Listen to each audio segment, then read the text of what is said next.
Alright, let us get into tonight's stream here then. So hello and welcome to our Friday Grand Strategy game here at TheBlueBadger 42. I'm your host as always, TheBlueBadger. I'm a Friday streamer here on Twitch and I play a wide array of games from Fallout to Elder Scrolls to Baldur's Gate 3, Hearts of Iron 4, and any other game that just happens to suit my fancy at any real given time. And today, of course, is one of those days as we are once again getting back into the game Hearts of Iron 4, where we are going to be starting a brand new campaign in this game here, because as I'm sure many of you are well aware, the No Compromise, No Surrender DLC has come out, actually, and as such, I do want to take advantage of that new content as well. And while initially I was thinking of going around as Japan, just earlier attempts to add it, because I've actually never played as Japan before previously in Hearts of Iron 4, despite the fact that I put over 2,000 hours into this game. So just because I still need to work a little more on playing as Japan before I dive right into it, instead we will be playing as a different empire, that of course being the United Kingdom of Great Britain and Northern Ireland. However, we will not be playing as the democratic Britain, obviously. Instead, we are going to empower the King's Party and put King Edward as the what's the word I'm looking for? Essentially, the head honcho in charge of Britain and its overseas territories, and we are essentially going to try and get an achievement here where we essentially just unite the entire world under our banner. So, and of course, for this particular run, just to make it a little easier for us, we are going to also put it on alt history mode here. That way, we can just make sure that everything kind of goes a little easier. Yeah, Monster WR2, I do appreciate the follow there, my friend, and right on time as well, as we are just about to start a brand new Let's Play here. And hello to you as well, so. And let us just get started here. Get that going. So, yeah, this will be interesting. I've actually done one previous playthrough done one previous playthrough as Britain with the King's Party path, and it's actually a pretty fun one, although it certainly can be a little challenging too as well, depending on what it is you end up doing there. So without further ado, yeah, it'll be fun because for those who may not know, actually, in No Compromise, No Surrender, they actually added a brand new resource into the game. That, of course, being coal. Which, honestly, I'm kind of glad they did, because in every other Hearts of Iron game that I've played before, coal has been a resource that kind of determines your factory output and whatnot. So it's fitting that they finally added that mechanic into the game.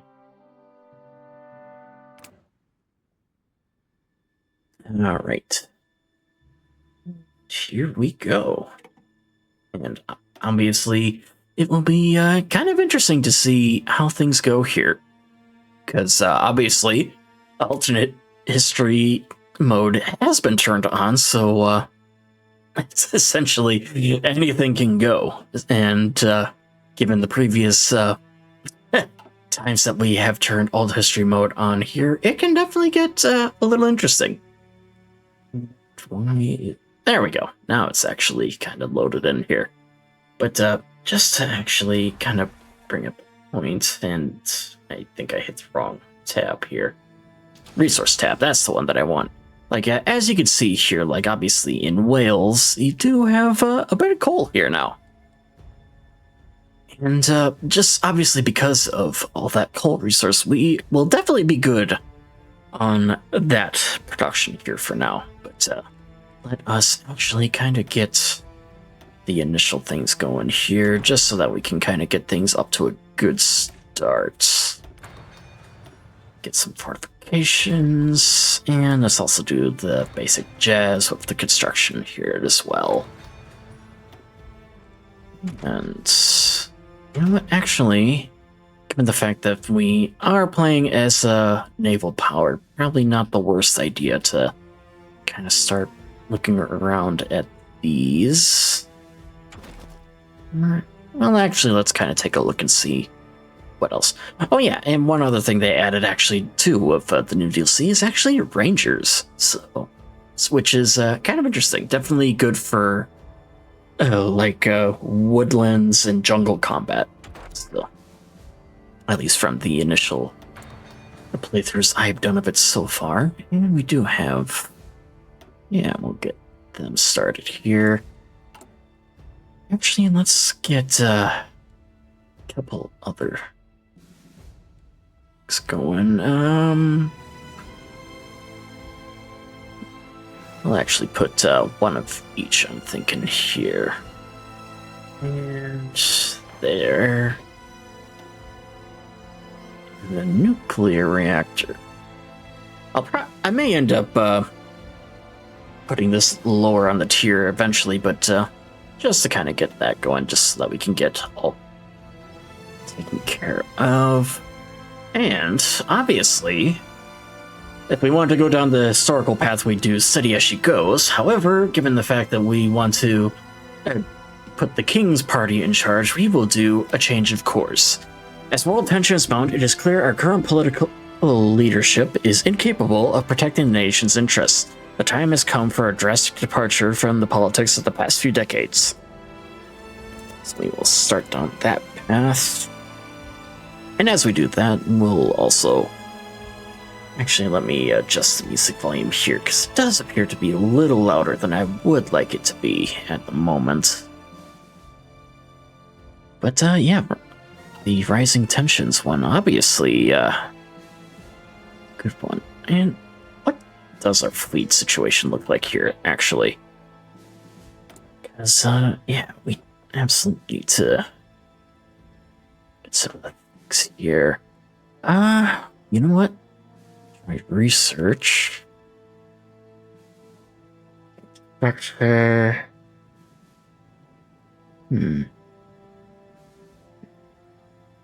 Put the... You know what? Actually, yeah, we'll do this one. Since we already kind of laid the foundations of that, just build research and development facilities. Oh, we actually have two naval headquarters. That's interesting. Wasn't expecting that we would have another one here. And actually, I think we'll put Cunningham in charge here. Somerville. You know what? Let's actually go take a look at Singapore, because now I'm actually kind of curious. They actually changed who's in charge here? Oh. Okay, that's different, actually. Because previously Singapore actually was a part of British Malaya, so that's... I like that, actually. And it makes sense, too, because Singapore was always the, biggest base for the Royal Navy at the time in the region. So it makes perfect sense to actually put Singapore under British control here. So that is new. And yeah, let's get some aircraft here built. Definitely, yeah, we'll do the carrier ones and the cast. Those ones for sure. That way we can at least get a proper amount of aircraft built for our carriers. Because obviously, since we are playing as a large colonial empire, we are going to just need the naval might here, so be kind of interesting just doing that. Actually, do we only have the naval bombers here? You know what? Let's actually see what the outdated... Okay, here we go. Now I can actually pick something here. You know what? We'll just put you in charge for now. And then Cass. Alright. And here we go. And which of these do I want to put on here? Heightened agility, smaller range. You know what? Actually, yeah. We'll put them in charge. And what kind of submarine fleets do we have here, actually? So we do have the Home Command Fleet. I might actually end up merging all these together at some point, but we'll see.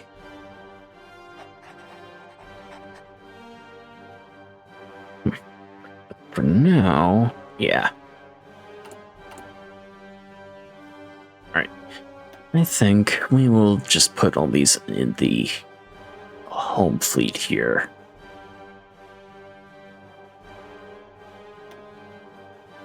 Just because this way we can actually just, because it'll be, kind of like in the actual war too, because, during the war, Britain obviously prioritized things a little closer to home before, focusing on the Pacific, so we will probably do a similar thing here, especially given the fact, well, we have alternate history mode on, so essentially anything can really go at this point. And we have multiple different countries that could end up being thorns in our side at some point here. Ooh, actually, yeah, let's actually put a few in the Mediterranean fleet here too. Okay.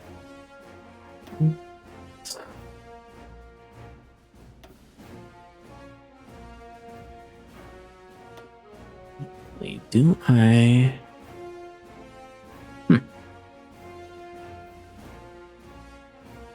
And just trying to get a proper idea here, but no, I think we'll be fine here now.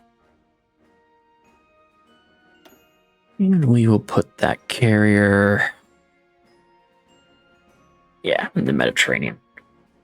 Okay, I think that will do, and just so that we can actually, and let's actually check our divisions here, see what, okay, so just the generic infantry divisions here.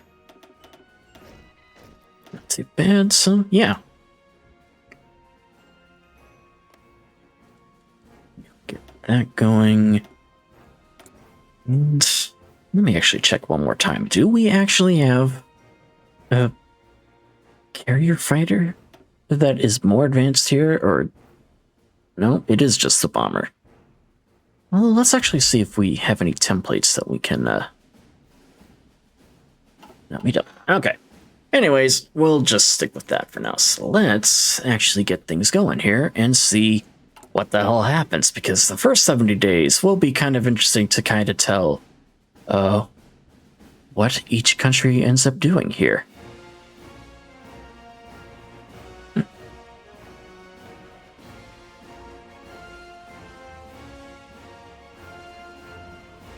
But yeah, we are obviously starting too a little later than we normally would, because normally we would have started this about an hour ago. However, just because I actually had to get an oil change for my car, and just because of the fact that it's snowing outside too where I'm at, it kind of made me have to delay things a little bit. But the good news is that we are here now. And actually, yeah, let's install that just so that we can prioritize that carrier.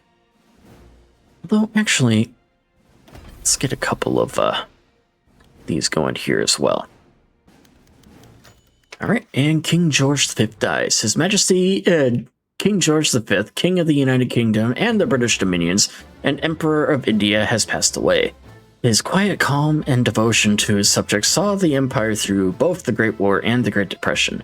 His son will assume mantle as King Edward VII, but there are already concerns that he will be too independent of thought. Stanley Baldwin and Neville Chamberlain are preparing to ensure that he will accept direction from the Prime Minister and the Cabinet. So, things begin, and we have our king on the throne, obviously. We'll actually get that going here as well. The Empire of Japan abandons the naval treaty. Uki Okada Today announced that the Empire of Japan will no longer consider herself bound by the naval treaties she had signed. World situation, he said, had made this choice inevitable. The Empire of Japan has apparently received reliable reports that several neighboring countries have begun aggressive naval expansion programs that threaten legit Japanese interests in the area. The Japanese Admiralty has refused to comment on rumors that several warships currently under construction were already planned, but without treaty restrictions in mind. Well, that certainly explains why the escalator clause was already invoked.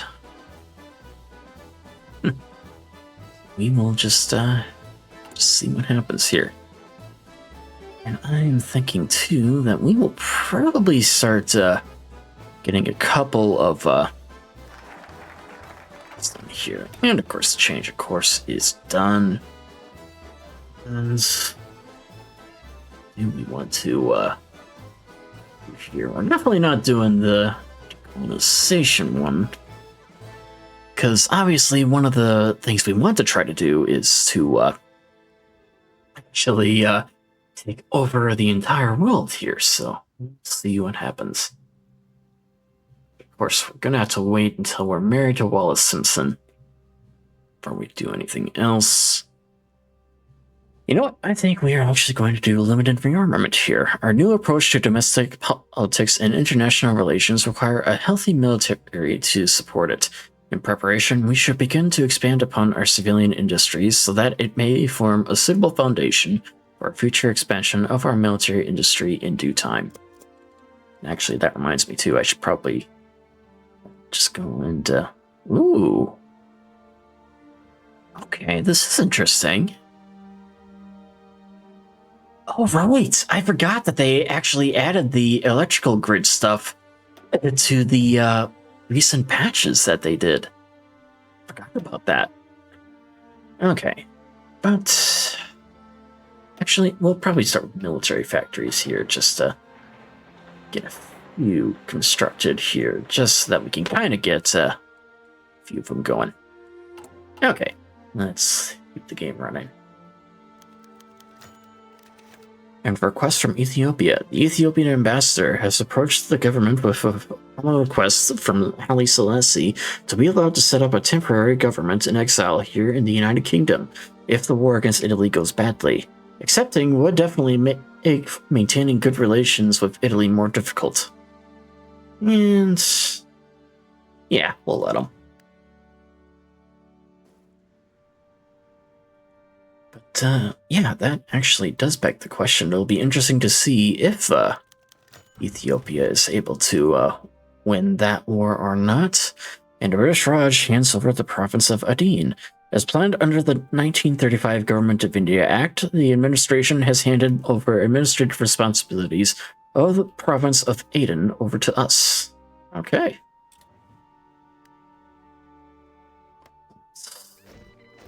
Okay, so that's the province there. Interesting. It's actually... Oh, right, I forgot about this part here. Probably end up, stuff, but, any moment here we should kind of see... Because I'm curious to see if, Germany actually ends up going into civil war or not. So we should be figuring that out here in about 10 in-game days. So. So it'll kind of determine what kind of route I want to go with this.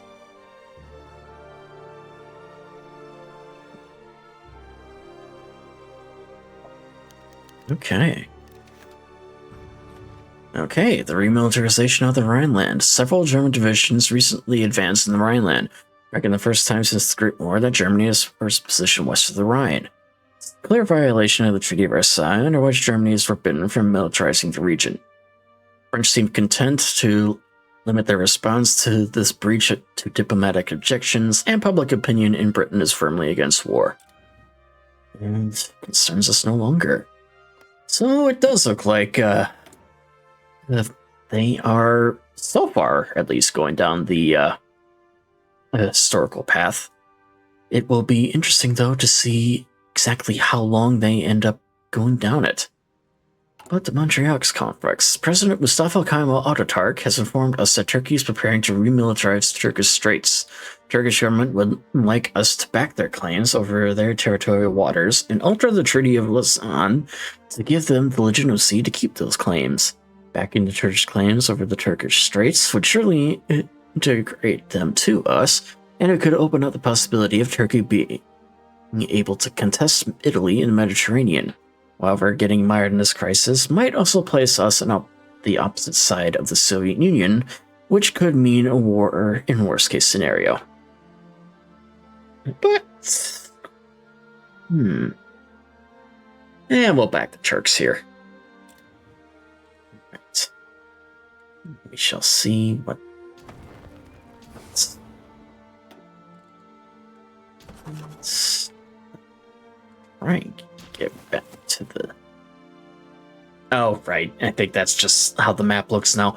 I'm not used to the naval dominance thing here. Just a little differently. Right, and we'll read this one first. Remilitarization of the Rhineland. Germany has stationed troops on the Rhineland territory close to the French border in clear violation of the Treaty of Versailles. Local population cheered the German soldiers on, while diplomatic reactions from France and Britain have so far been muted. It's no more than Germans walking into their own backyard, a political commentator in Britain observed. Nothing to get worked up about, surely. And Turkey compromises on the militarization of the Straits. After much negotiating, the Turkish government has decided to take control over the Straits while still permitting free access to all nations bordering the Black Sea. The ironclad proposal provided by Turkey leaves little room for protest, and has already been hastily approved by the Tsardom of Bulgaria and the Kingdom of Romania, which ultimately ties our hands on the matter. And that is one further crisis concluded. Okay. And, yeah. And Turkey and the USSR have come to agreement on revising the Treaty of Lausanne, which essentially gives... Yeah, we already know that. Okay, let's just keep going. And we shall see how the rest of things go here. And hopefully we actually start getting some of the options here so that we can actually get the King's Party in charge. But we will start taking scientists in. Actually, Ethiopia is so far holding its own against Italy here, which is kind of surprising. But we shall see how much longer they go about that.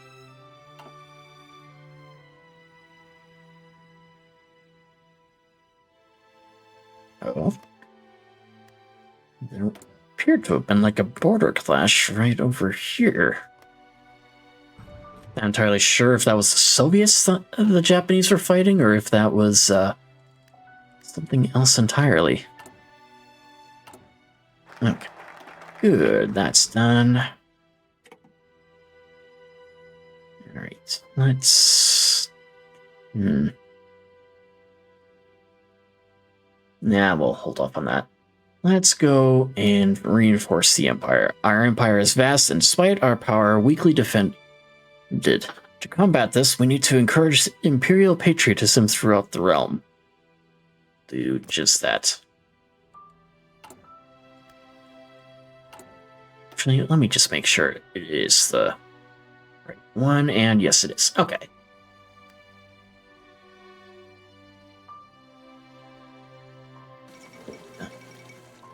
Great Palestinian... Oh, shit. I'm actually going to have to get involved in this. The Great Palestinian Revolt. After years of discontent over British administration and migration in the region since the Great War, the Arab population of Palestine has erupted in revolt. Those involved in the revolt are demanding the withdrawal of British forces and full independence for Palestine. Although the British are unlikely to accept such demands, it is clear that the administration of the territory will become an increasingly costly endeavor for them. We must regain control of the situation. Indeed. So, yeah, it'll be interesting to see how that goes. You know what? Actually, yeah, I think I am going to lower the priority of the nuclear reactor here. Don't exactly need that yet, especially given the fact that we are probably going to need a couple more armaments than would have previously. Let me actually just make sure. Okay, good. Anyways, the second London Naval Treaty signed. Delegates from Britain, France, Italy, and the US met in December of 1935 to discuss a renewal of the first London Naval Treaty, which restricted the number and size of cruisers and submarines. Negotiations turned quite heated over Italy's war in Ethiopia and Japan's desire to be seen as equal to Britain and the US. With negotiations now at an end, the signatory nations have agreed on limits to the size of battleships and aircraft carriers in the hopes of preventing another ruinous arms race. And this will safeguard peace better than any super battleship. Oh, how wrong you could not be. Okay. Getting a little close here, then we can actually get some Italian scientists here as well, because any little boost actually to our research is absolutely a boon.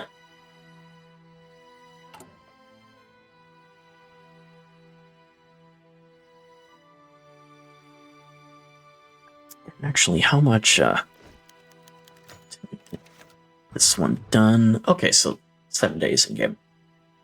Indian exports for the Empire. We bring good news today. Leadership within the British Raj approached us with a proposal to increase the production and export of staple goods from India out of into the wider empire. We can expect our stores to fill with Indian tea, cotton, and jute as the British Raj proves itself a valuable asset to our bountiful dominion. Awesome. Denmark offers a trade proposal. The Danish delegation has approached us with a trade proposal. Denmark produces a large amount of food products, of which we have imported quite a bit historically. They recently devalued their domestic currency, the krone, making their agricultural goods far more competitive. This trade agreement could provide quite a boon for us, as it would secure food for our population and strengthen our supply lines. You will absolutely take that offer.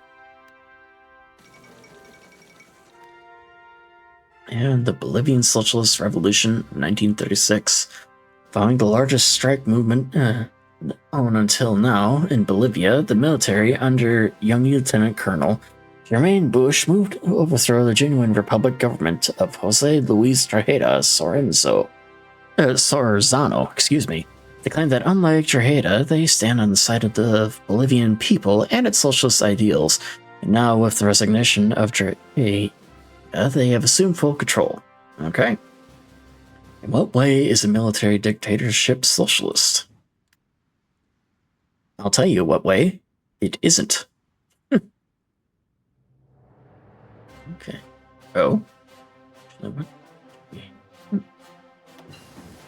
Okay.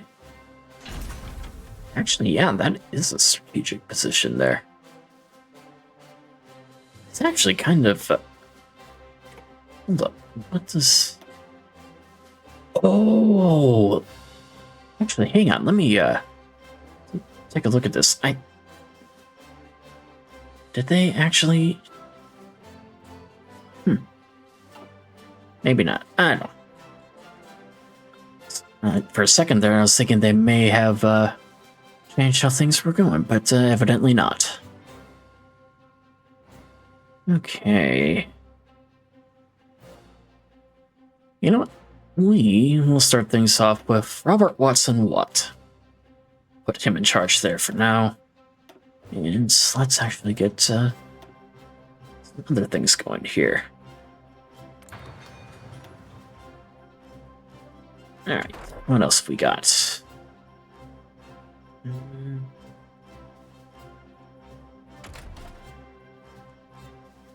No, not armored trains. You know what? Actually, yeah, let's start getting some aircraft researched. Basic airframes. Let's actually adjust that here. And let me just make sure. Yeah, that'll do. Okay. What are we doing here?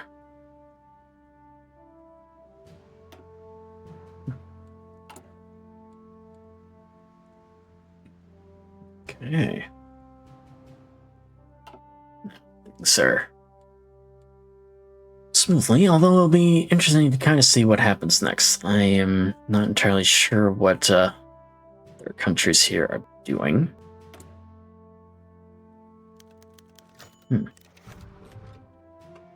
Great, and finally, the first where we can actually kind of get things going. For some time, King Edward VII has entertained hopes to marry the American Wallace Simpson. Constitutional crisis has now arisen as Mrs. Wallace is not only divorced from her previous husband, but in point of fact still married to her current husband, presently pursuing the second divorce. General outrage has ensued on the grounds that, as king, and being the head of the Church of England, Edward cannot marry a divorcee.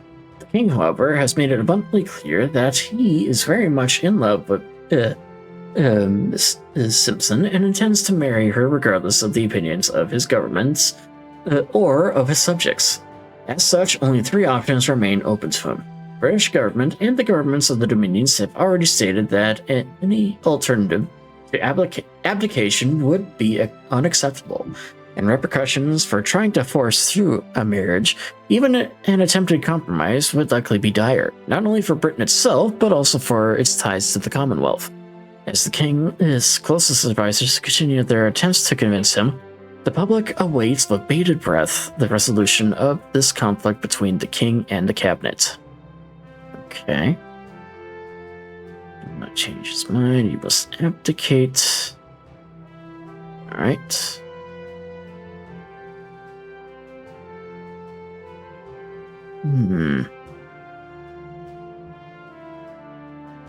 Now, let's actually...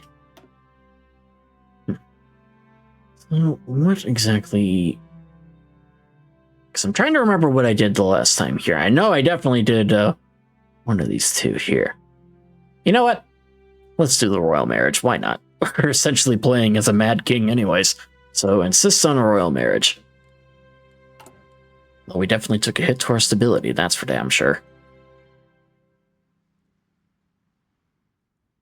Thankfully, the reinforce the empire will help that a little bit.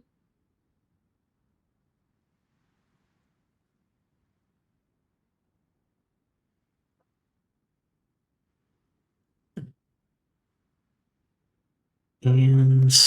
oh, thank goodness. For a moment there, I was kind of worried that our game might have crashed. But no. Alright. That's...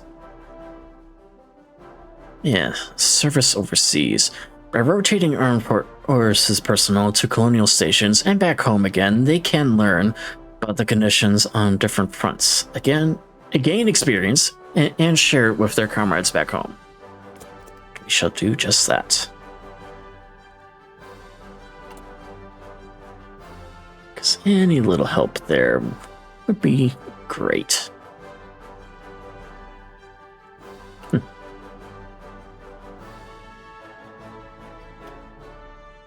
Let's actually kind of take a look here. So hopefully... oh, working class supports marriage.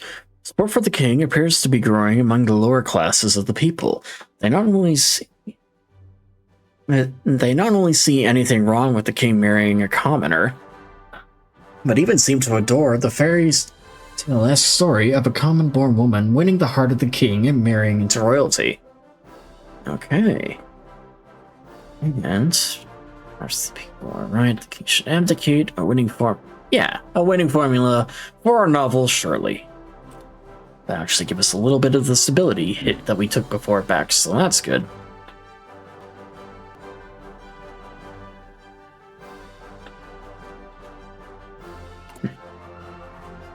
And how much longer until this is done? About a month in game.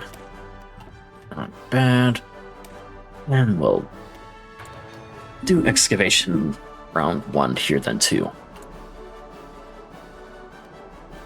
Actually, I'm curious. Okay, so none of the dominions have left yet. We'll see if that remains to be the case.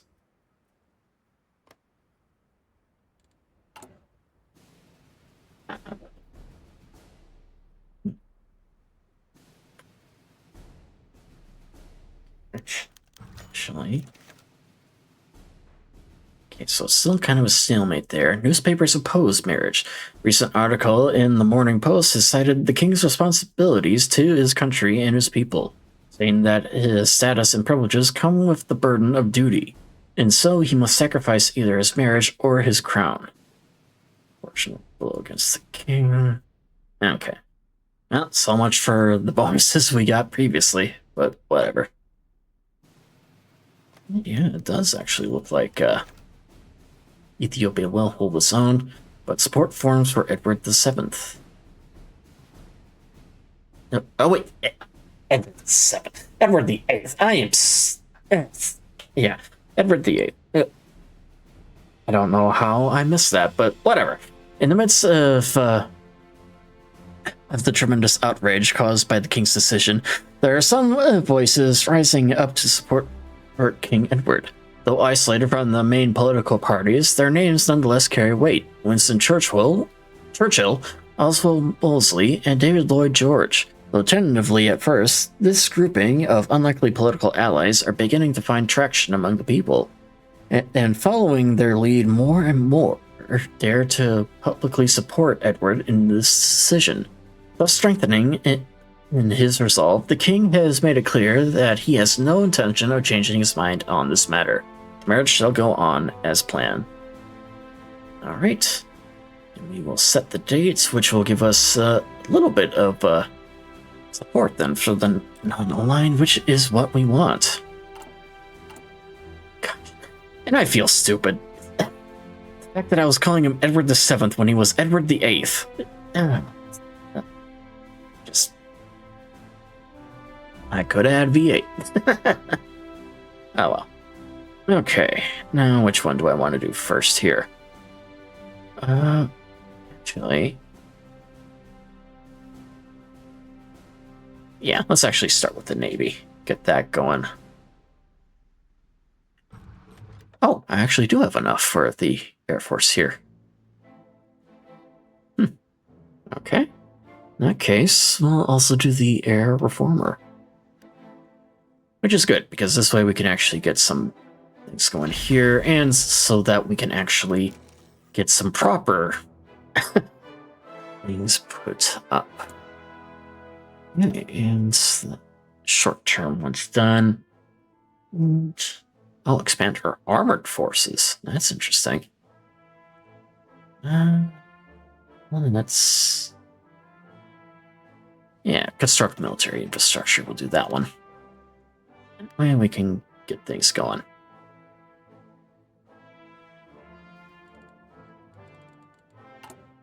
Right.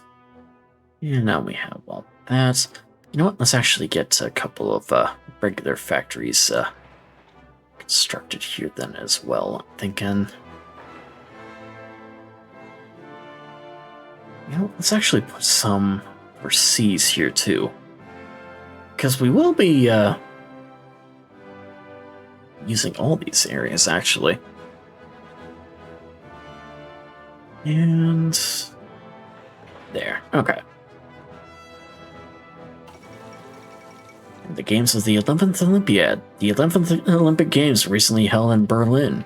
Attended by athletes from 49 different nations across the world, the 1936 Summer Olympics are the first in history to have enjoyed limited live television coverage. The games were a significant propaganda victory for the German regime, which spent lavishly on the event. German athletes saw the most success, winning 33 gold medals, while the Americans came in second, with 24. Four of these were won by Jesse Owens, the single most successful athlete of the games. Okay. And the games are concluded.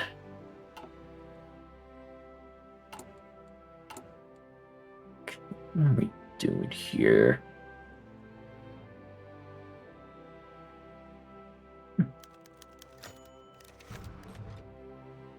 And Edward VIII holds radio speech. King Edward has at last managed to persuade the government to allow him to make a radio speech, illustrating what he refers to as his side of the story. He has expressed hopes that this will allow the people to better understand why he feels he must act as he does. And, Bill Right, the king should abdicate. But no, it turns out his side of the story was pretty convincing. Alright.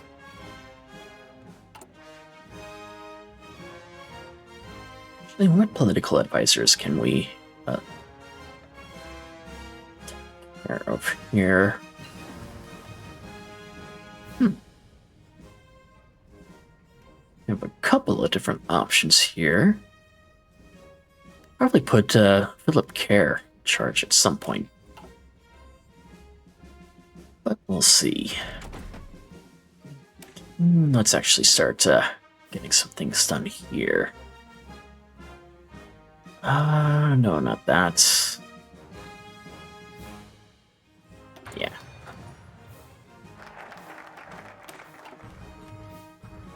Right. And encourage colonial elites.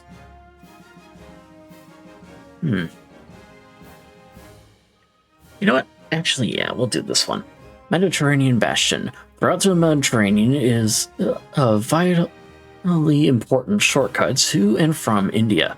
As such, it is of utmost importance to keep it open and in our hands.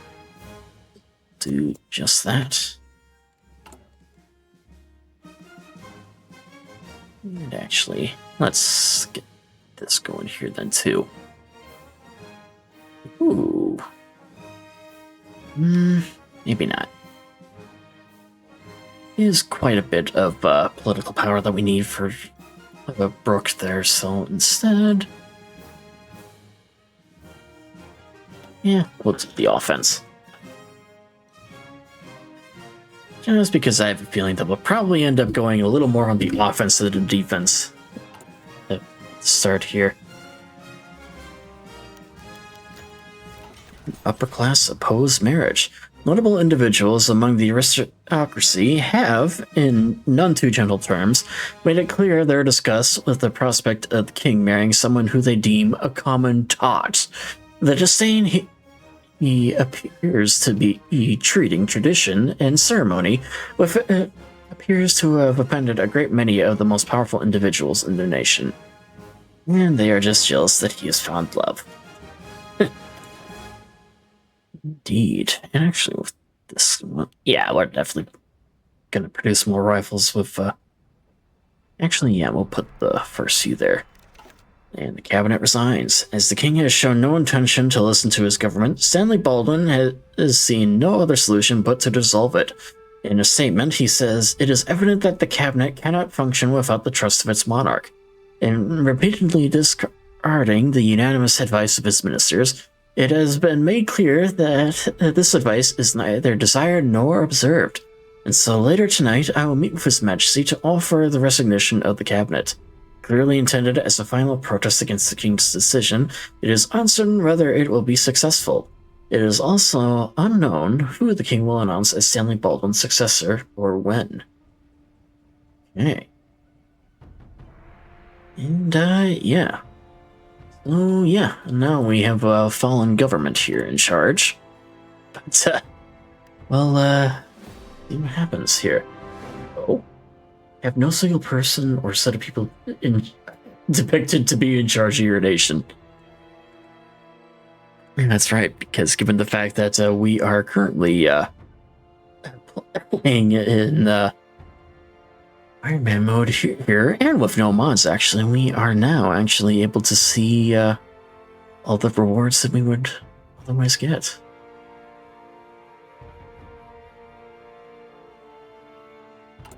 But, yeah, we'll have to see what happens here next. And Otto assumes the Hungarian crown. In search of a suitable king, the Kingdom of Hungary has extended an invitation to Otto von Habsburg to return to the lands that were, until recently, ruled by his family. Otto, who had lived in exile throughout Western Europe since the end of the Great War and the dissolution of his father's empire, chose to accept the offer. Today, amid such fanfare and celebration, he was crowned King of Hungary in a solemn ceremony at the Royal Palace in Budapest.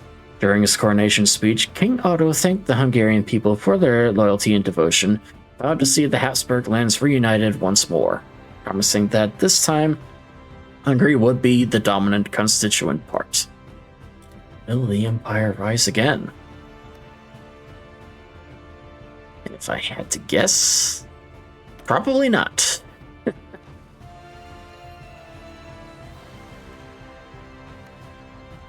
Right.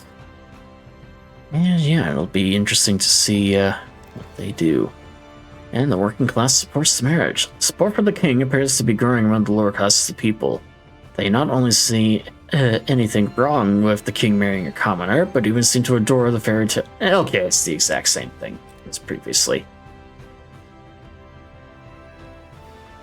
What certainly does look like Ethiopia is going to survive its war against Italy here, because the Italians are really not doing anything. But the Bulgarian rearmament negotiations. Bulgarian government has publicly established the peace policies to be followed by the Tsardom of Bulgaria in the Balkans, and now is urging us to negotiate the lifting of severe military restrictions imposed on the country after its defeat in the Great War. They claim that they need to begin rearmament immediately if they are to build a modern military force capable of defending the sovereignty and self-determination of the Bulgarian people. Okay. Demand an official treaty preserve peace. Okay, we just put an end to the restrictions. You know what? Fine. We'll put an end to it. Because surely that won't come back to bite us in the end. At least I hope not.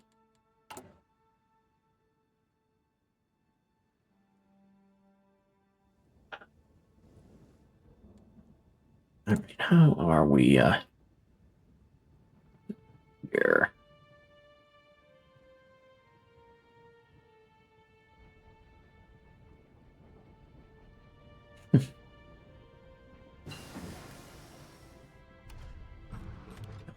Let's so I am actually kind of seeing a little different here than I was anticipating. Yeah, that will do. Okay. Yeah, we have that done.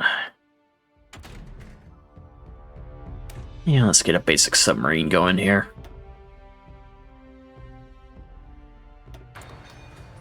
Get some of that. And what all do we have here? Afro Company. Yeah, we'll do a little help there for eventually our strategic bomber force. And the Dominions break with the crown. As one, representatives of the Dominion governments have informed us that they will be unilaterally breaking ties with the crown. They cite the king's flagrant disregard for the opinions and wishes of the Dominion governments and their peoples as primary reason for why the British Commonwealth relationships can no longer continue. One Commonwealth official stated in a heated interview, a king who is incapable of putting duty above his personal feelings cannot be trusted to act in the best interests of his subjects. Based on recent events, we can determine that the king does not care at all for the domestic public opinion, and if this is the nature of his relationship with the British people, of all things, then the situation can only become worse for his subjects in the Commonwealth. To safeguard our interests and our peoples, we therefore see no alternative but to remove the king as our head of state. No doubt, they hope that our present political paralysis will prevent us from acting on this abrupt move, and we are powerless to stop them for now.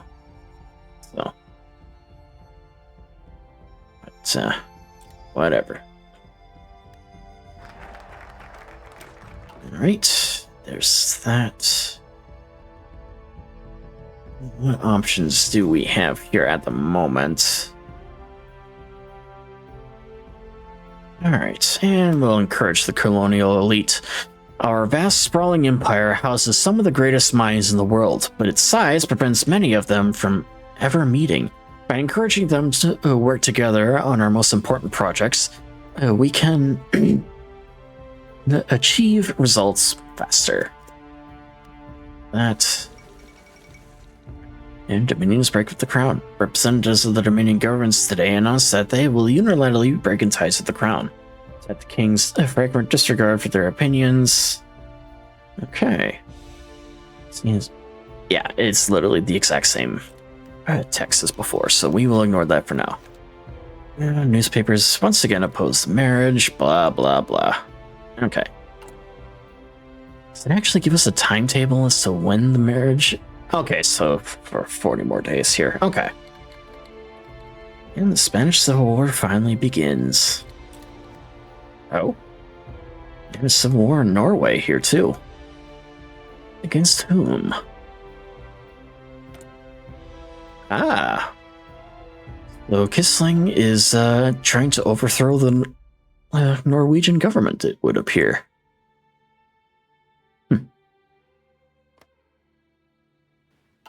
Okay. Let's see what becomes of everything here, I guess. I'm just kind of surprised there's actually no text alerts here. But whatever. Yeah, we'll actually start with that. Here we do have one more slot open, so we'll do synthetic oil. Okay. We'll probably get someone there at some point. And yeah, it'll be interesting to kind of see what happens here. But thankfully, the abdication crisis here is just about over.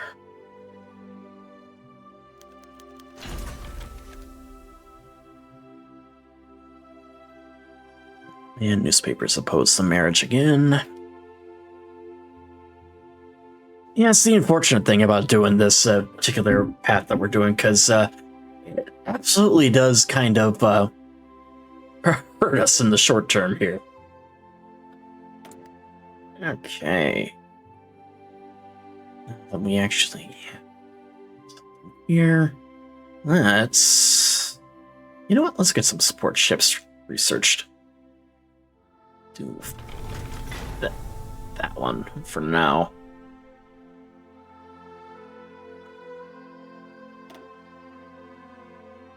Do we actually have radar already researched? Oh, we do. Okay.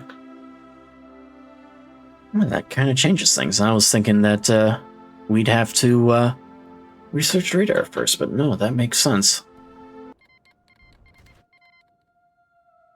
Oh. Oh, Italy's descended into civil war. That's interesting. So, against whom? Oh, a communist revolution. So that's really interesting to know. Although it's kind of interesting because if my memory of Italian history is correct, the communists were more prevalent in the northern half of Italy. Although I could be mistaken. Either way, it's interesting to see that Italy's actually going down the civil wars, so that's interesting. Anywho, the Fourth Internationale. A number of communist delegates from around the world met in Paris today for a founding conference. With supporters of Trotsky's theories taking the lead, the groundwork for the Fourth Internationale was laid. Although it is still unclear what impact these efforts of organize will have on the international political stage, the news appears to have stirred Stalin's suspicions. He has suspected many high-ranking members of the party and the military to secret support of Trotsky, and many of them are still alive. With his paranoia back in full force, he has grown increasingly reclusive. His distrust and instability have caused a crisis in the Soviet government. At this rate, the nation will be plunged into civil war. Okay, so yeah, definitely looks like the Soviets will be having a civil war here then as well in no time. That'll be interesting to see exactly how that one turns out. And actually, we have 3 civil wars going on at the moment. Like, obviously, and actually, I'm curious, is Ethiopia still... It is still at war with Italy here. So, we have the Civil War in Italy, the Civil War in Spain, and the Civil War in Norway. Yeah, be interesting to see how this turns out.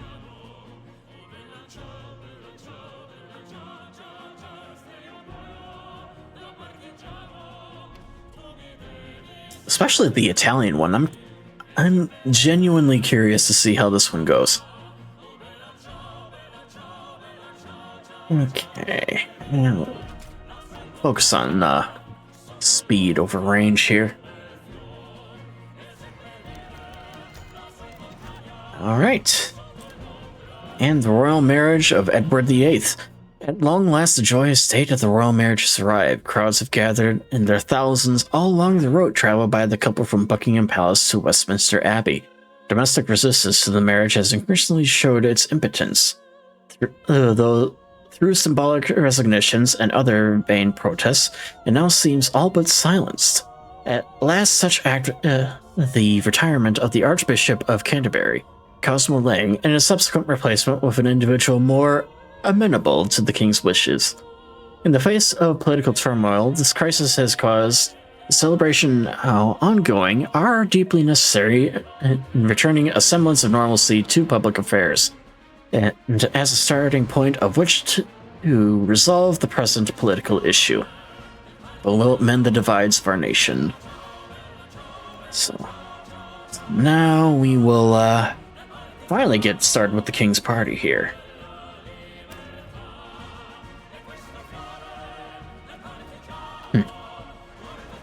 Let's wait a little longer yet.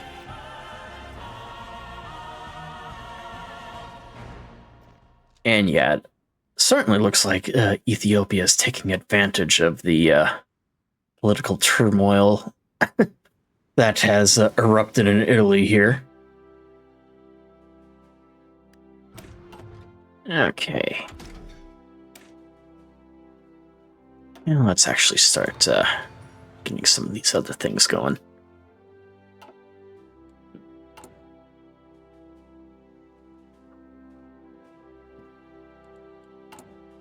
And okay.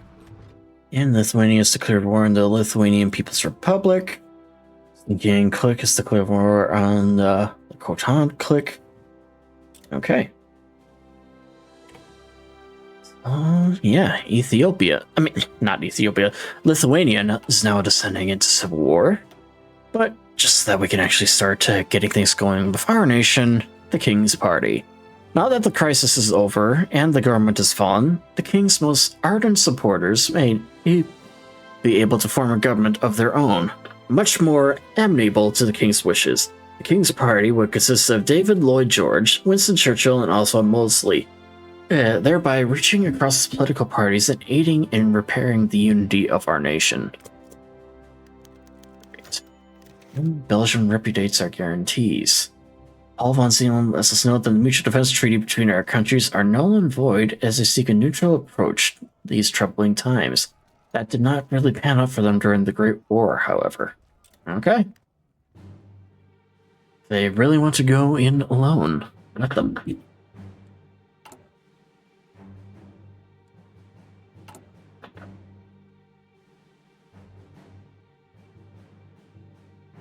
Okay.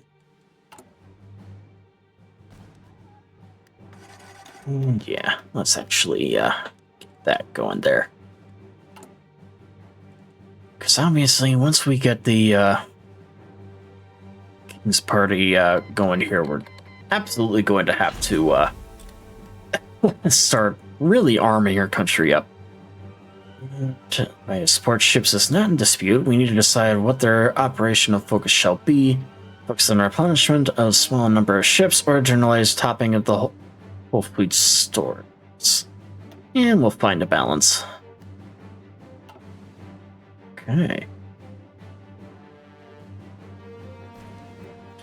And yeah, it definitely looks like the communists are going to win in Italy here.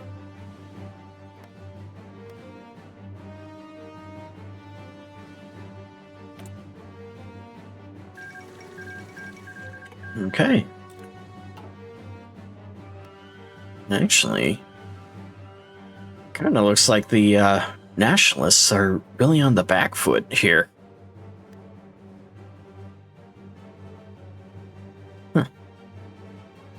It'll be interesting to see what happens in all of this. And Poland is now going to civil war as well. And yeah, actually looking at Spain here, it looks like they accepted the anarchists into their ranks. It's interesting. Yeah. And the peasant uprising in Krakow. The young state of Poland has erupted in a civil war, decades of government infighting, and total lack of investment and infrastructure in the rural eastern half of Poland led to a general strike from the nation's lower classes earlier this year. And the continued brutal treatment of the strikers by the police and military has split the nation in two. The peasant government, headed by Stanislav, I'm not even going to attempt that, is backed by a Democratic Front workers faction of the Polish military and a coalition of Marxist, socialists, and liberals. With loyalist forces consolidating in the industrial heart of Poland and the peasants in the rural east, Poland is divided by the blood of the peasants. What will that mean for Poland?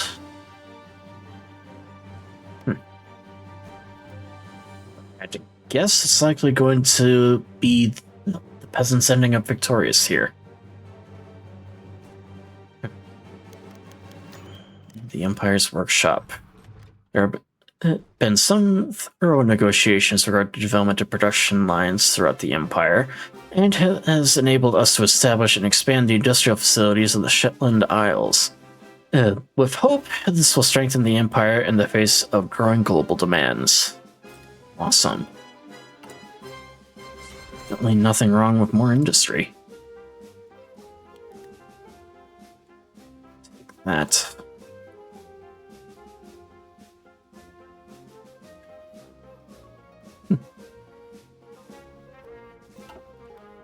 Alright, and we are finally getting that there.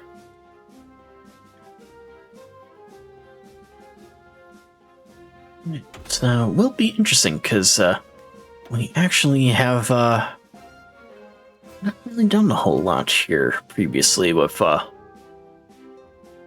guys. So let's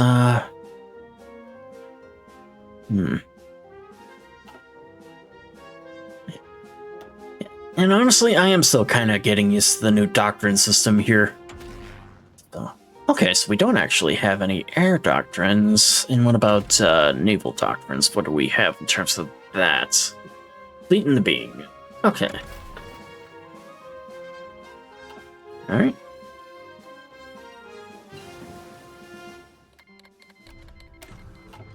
Iran's now falling into civil war. It's like everyone is definitely choosing their options and paths now.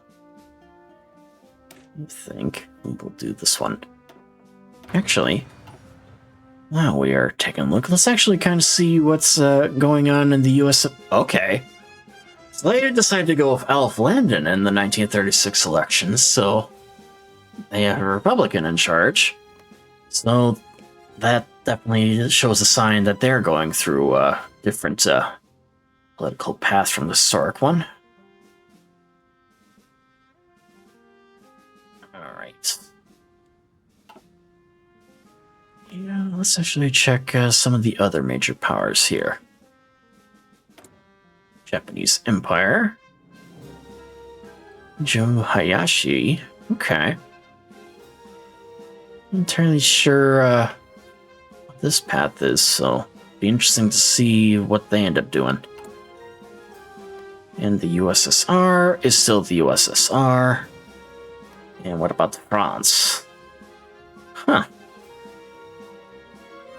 Communists do have a large amount of support there, so that'll be interesting to see. And let's actually kind of check the other areas here.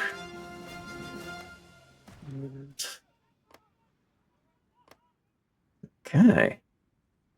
Yeah, what about Sweden? Still democratic. And Finland is too. And let's actually move on over. Brazil's still a republic. Yes.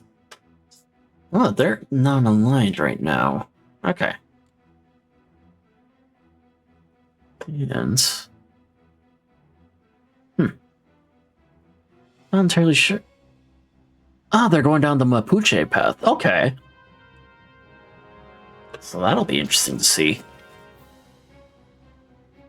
Yeah. And what about China? How are things going here? Oh, Chiang Kai-shek is no longer in charge of China, so that's interesting. Here's it. The Nanjing front. Okay.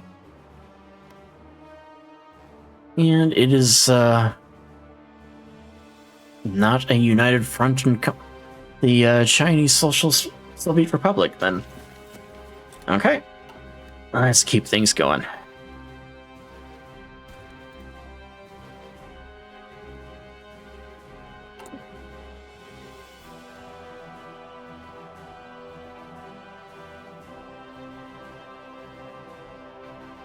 Okay. And we should be getting close here. And actually, it's looking like the Italian Civil War might be coming to a close here soon. Just have to get to Genoa or Milan, I think, and then it'll be good. And the King's Party has been established. Okay. That's some of the other stuff here. So, yeah, we'll do God Save the King. Above all else stands our duty to the King and Crown, a symbol of resistance and hope for the people, and of unity of the Empire to our subjects and enemies. The King must be exalted within and feared without. We will make it so. Which will be good, because this way we can actually start doing this. And Edward VIII empowers the King's Party. Following the royal marriage between Edward VIII and Wallace Simpson, the King has now appointed leaders of the newly formed pro-monarchist King's Party, Winston Churchill, Oswald Mosley, and David Lloyd George, to form a new government after the nation's extended period without one. Supporters of King Edward VIII applaud the formation of a loyal government, but critics point out the new government is so supportive of the King's wishes that it might as well consider the King to be, de facto, an absolute monarch. God save the King.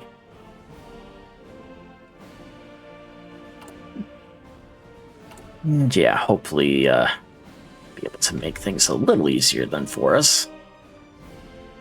Now let's actually get some of the things going here. Let's hunter-killer groups. Wait, what exactly would we you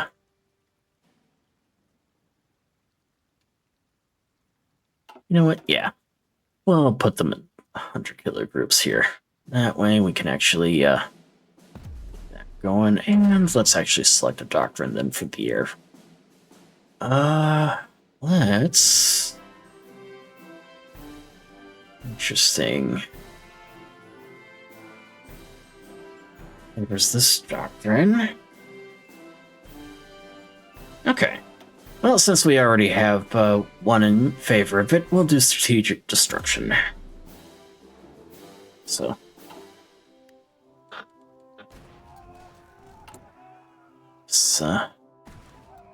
Let's see what's going on here, because I'm kind of curious to see. Actually, let's kind of check out all the wars now that we... Okay, yeah, Ethiopia is basically pushed what remains of Mussolini's government off of the continent. And Iran is still in the midst of a civil war here. Not entirely sure which one's which, but obviously this one seems to be a monarchy, so they are more in line with us. Then Poland and Lithuania are still at each other's throats, and Norway hasn't really changed much.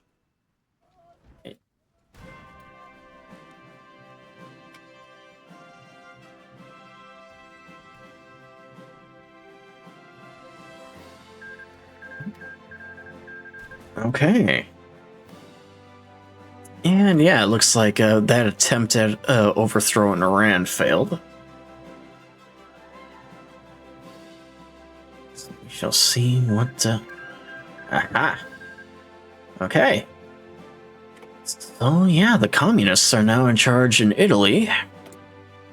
Well, that's interesting. And Ethiopia now has access to the sea. And it'll be interesting to see, actually, if Italy remains the same or not.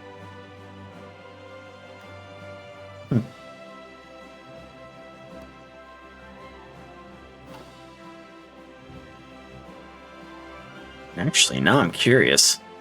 Are the Italians going to start sending supplies and weapons to the Republic in Spain now? Doesn't really look that way. Well, it certainly looks like the nationalists are going to be on the losing end here, assuming everything keeps going the way it has. John Brown and company. Not quite there yet. All right.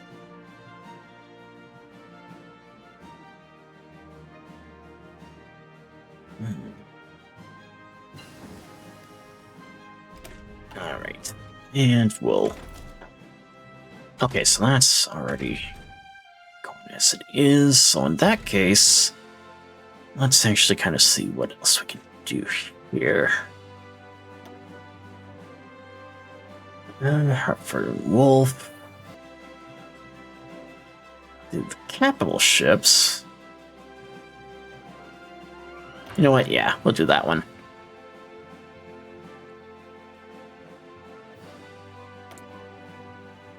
And yeah. On that. The Hindenburg incident. Disaster was narrowly averted today when diesel fuel leak was discovered in the passenger liner Hindenburg. Passenger airship Hindenburg as it came to dock in Lakehurst Naval Air Station in the United States. The leak was promptly repaired, but had it gone unnoticed, flammable vapor could have resulted in a fire that would have engulfed the entire airship. Critics have long questioned the wisdom of passenger airships given their spotty safety record, and this incident is bound to make them even more vocal. That's certainly one way to put it.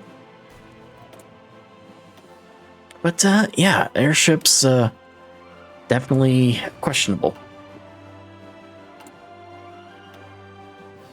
Okay, I definitely need to get someone assigned to this research station. I do not have any openings at the moment.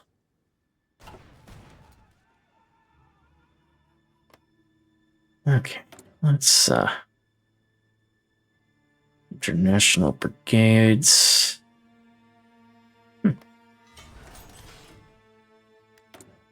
It actually looks like some of the things are opening up again. I think, yeah, well,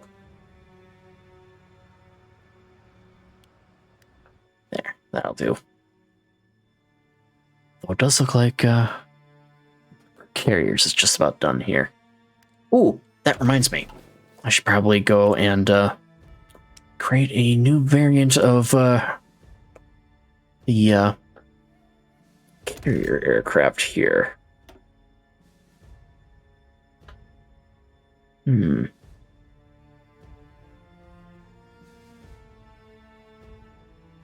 Looks like I don't exactly have the cannons or weapons for it. Okay.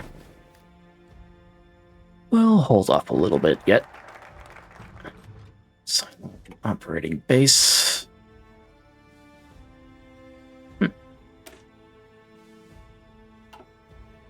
Alright. That being done. You know what?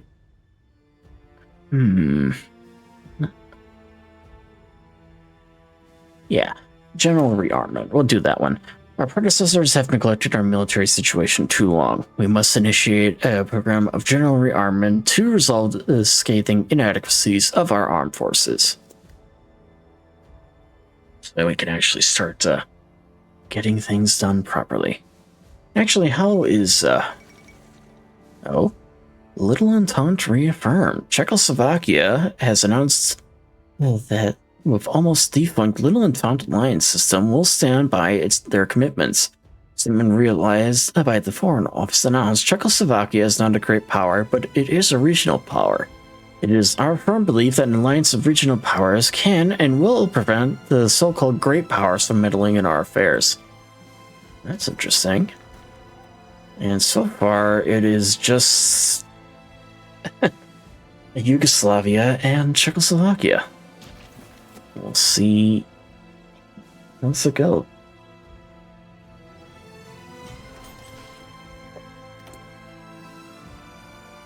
Okay. And yeah, I think we'll just put them all there, because I kind of want to hold off on some of the other things for now, at least till we have things going. Okay, and Lithuania is now a communist nation. And it decided to immediately puppet itself to the USSR. Okay. And Amelia Earhart has circled the globe. Quite the achievement. Right. Alright, and Japan has now declared war on China.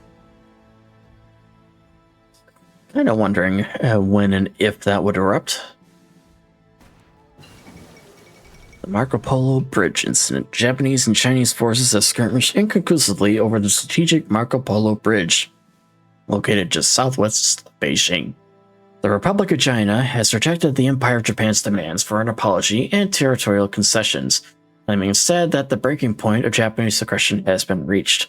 Diplomats fear that the volatile situation could result in war at any time. And indeed, it has.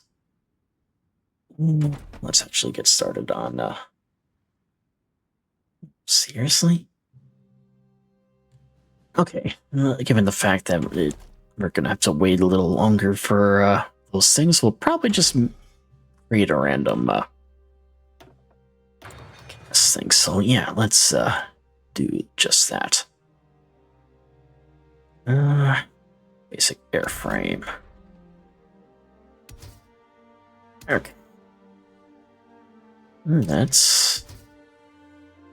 Okay, it looks like it's just that available at the moment. And... Oh, actually... Yeah, we'll put them in charge. Special modification. Doesn't have the armor yet. Well, ones do we have here? Nothing. Okay, good enough.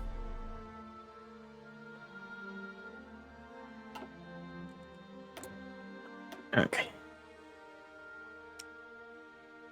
And put the Sea Gladiator in charge. There, now we're no longer being yelled at because of stuff we've got.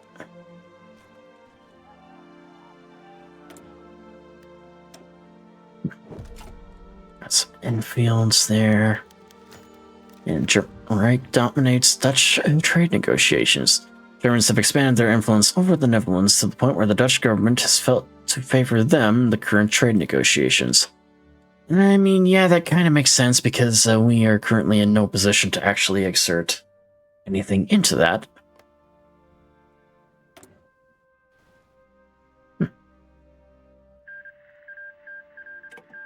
Oh. Wait, was Estonia? Oh, they were in the Civil War. I didn't even realize that. Looks like they're actually starting to go down the fascist path, so that's interesting. And speaking of fascist path, it definitely looks like the situation in Norway hasn't really gotten any better.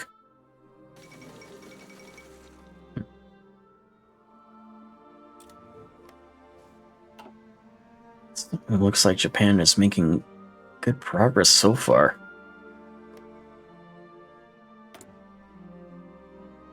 And it's definitely interesting to see, too, that communist China essentially is sitting on the sidelines as the rest of China and Japan just go at each other's throats, pretty much. Okay. So can we, yeah, we'll actually start doing this one here, too.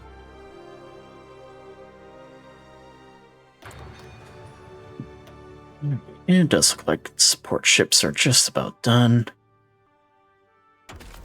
Alright, and we'll get some of these things done here. Large unit tactics. Actually, do we...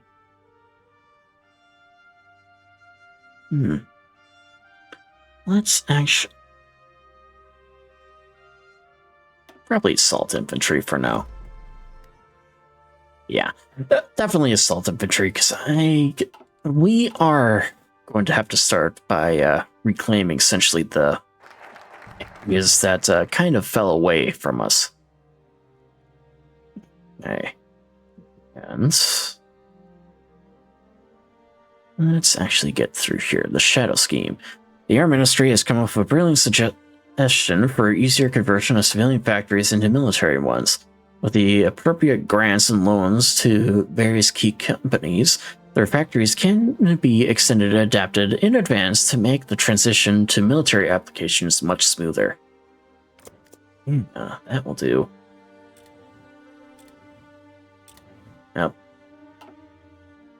Oh. Holy moly. Okay. So, yeah, the anarchists appear to have a much larger revolt here. And Chile is now also gone to war against the Fuchu state here.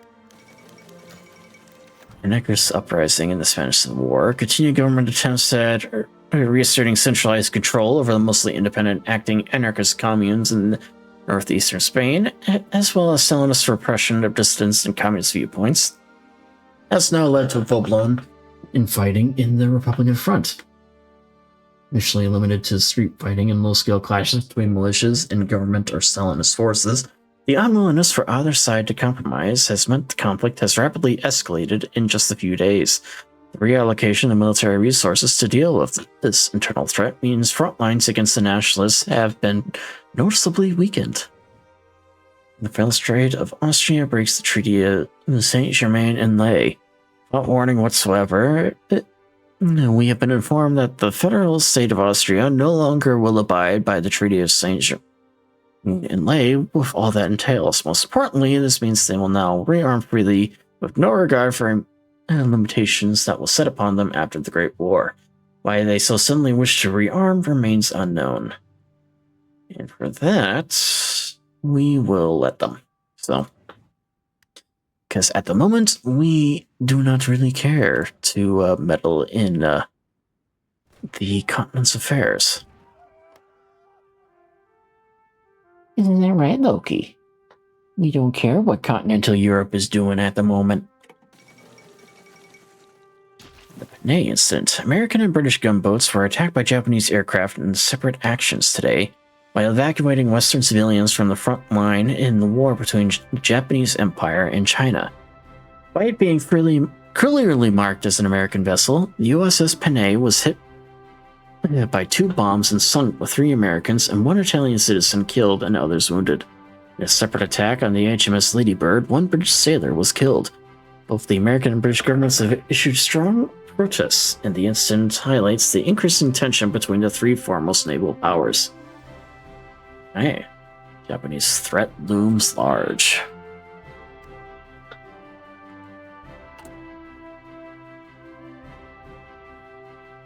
Okay. Tensions running high between the United States and Japanese Empire.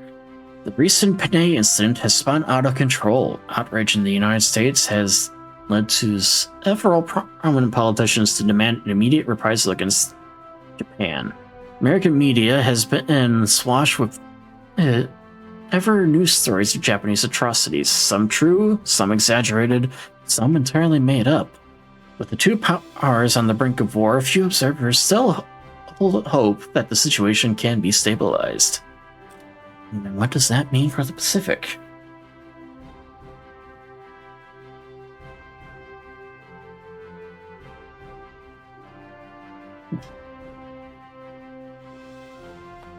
Honestly, it's hard to say, but it more than likely will end up leading to war.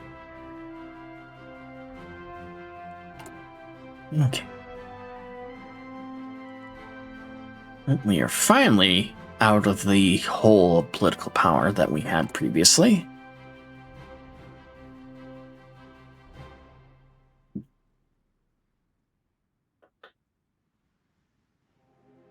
How you doing there, buddy?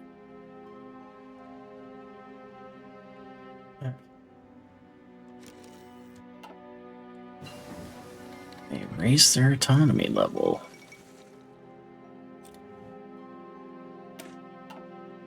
Right. Actually,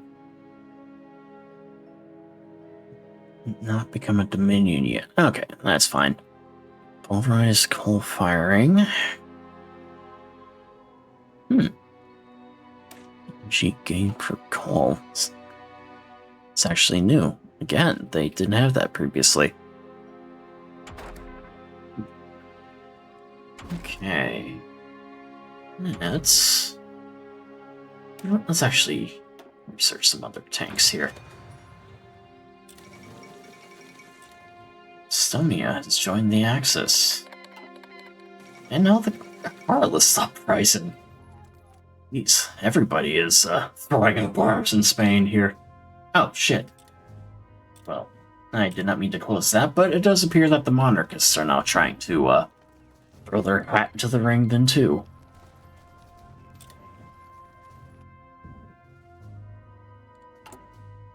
Okay.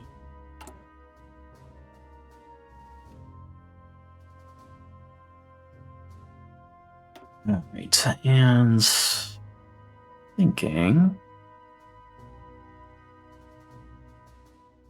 Yeah, we'll probably keep on going down here just so that we can get the other one here.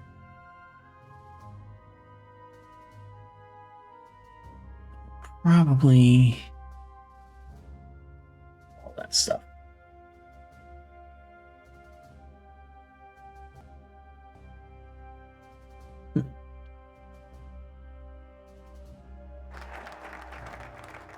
Alright, so that's done. Oh, someone's at war. Let's actually just do this one. Well, an industrial effort. Focus all of our political efforts on building up the civilian industry in a great leap forward. Ah, finally. The Soviet Union is finally descended into civil war. And who is it that they have at the helm? An Ivan Smirnov. Okay. The Siberian Lenin. Okay. The Soviet Civil War. Civil War has once more erupted in Russia, with the memories of the last Civil War still fresh in everyone's mind. It's a bit surprised that it would come to this. Years of political infighting between Stalinist and Trotskyist factions in the Soviet government is finally split. 2 groups that now battle in the streets for control of the country. Ivan Smirnov has declared himself the leader of what he calls the Union of Soviet Republics of Europe and Asia, and leads a war against Joseph Stalin from his base in Odessa. Yeah. I mean, they're not Soviets aren't destroying themselves nearly as much as Spanish are. Honestly, look at that. It's just one big clusterfuck. But it'll also be interesting to see what happens here. The dawn of the Soviet bloc. Despite the recent Soviet focus on communism in one country, the internationalist roots of the movement transcend borders. The solidarity with the workers of the world is a key element of Joseph Stalin's speech today when the Soviet bloc was announced.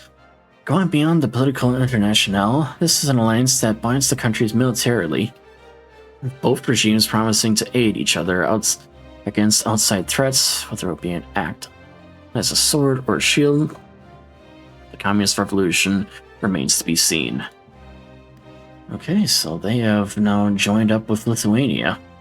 Not entirely sure what Lithuania can do in this situation. Should they join in the war here? Actually, looking at it, doesn't appear that they will be. At least not yet. Oh, it's just killing me tonight.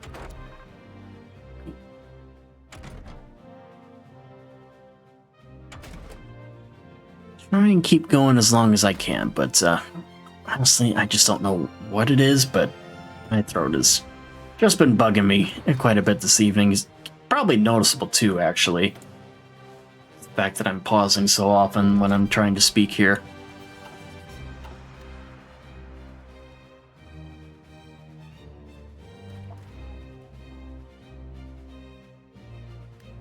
Actually, I'm curious, what does it look like with the Soviet Civil War here?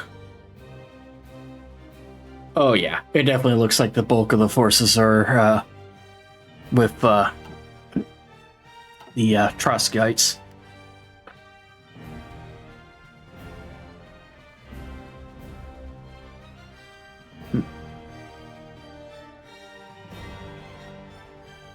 And it looks too like the anarchists might actually end up winning in Spain here.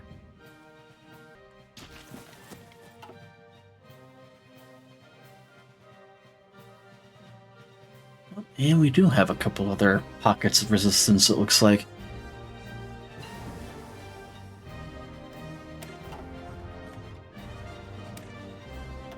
Alright.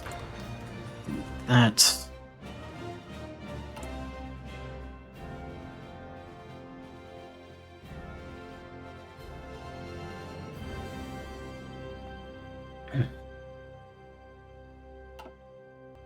Alright, how are we doing here?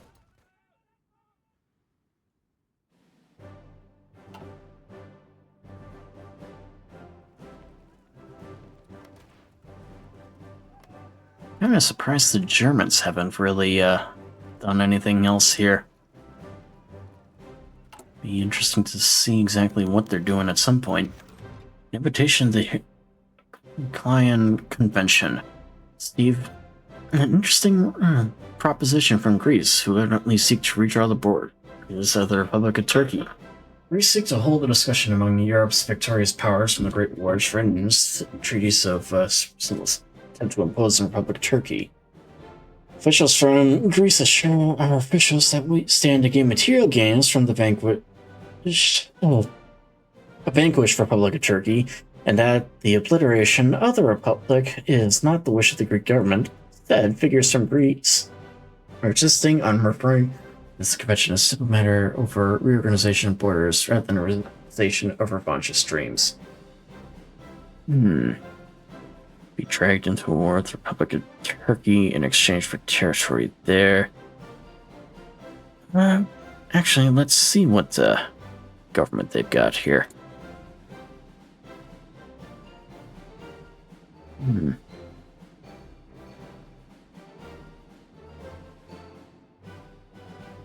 Cancel trade agreements. And yeah, you'd stabilize the Mediterranean. Go with that one for now.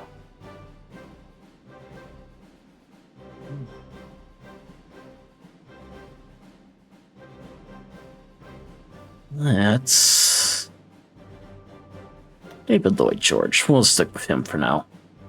Just to kind of help with our political power gain here.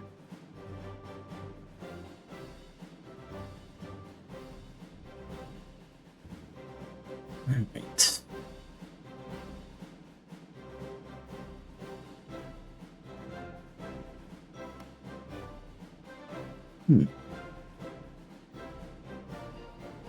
So yeah, it will be interesting to see what happens to the USSR here. Because I'm curious if they'll actually put Trotsky in charge here at the end, or if they're going to end up going down the path of the Supreme Soviet. Because they definitely have their options there. And let's actually go for the super battleship here. Whatever you want to call it.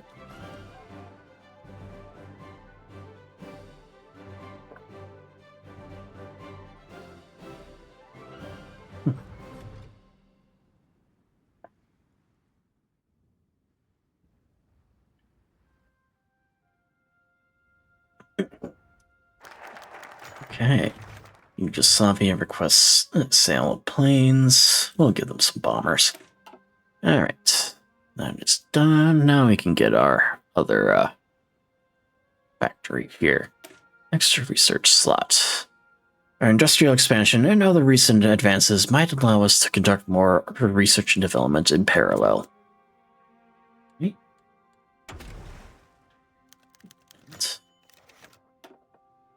Call for international revolutionary brigades.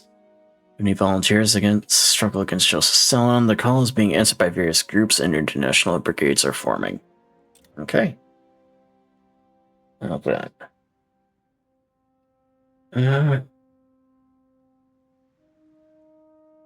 Let's see. Let's just score critical hits. You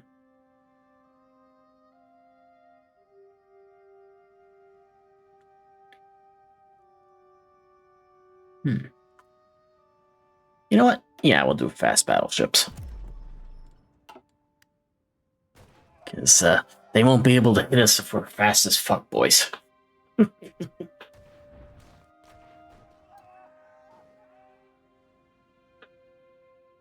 Alright. Yeah.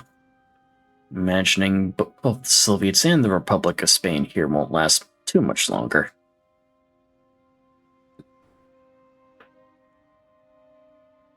Stalingrad has fallen to the Trotskyites.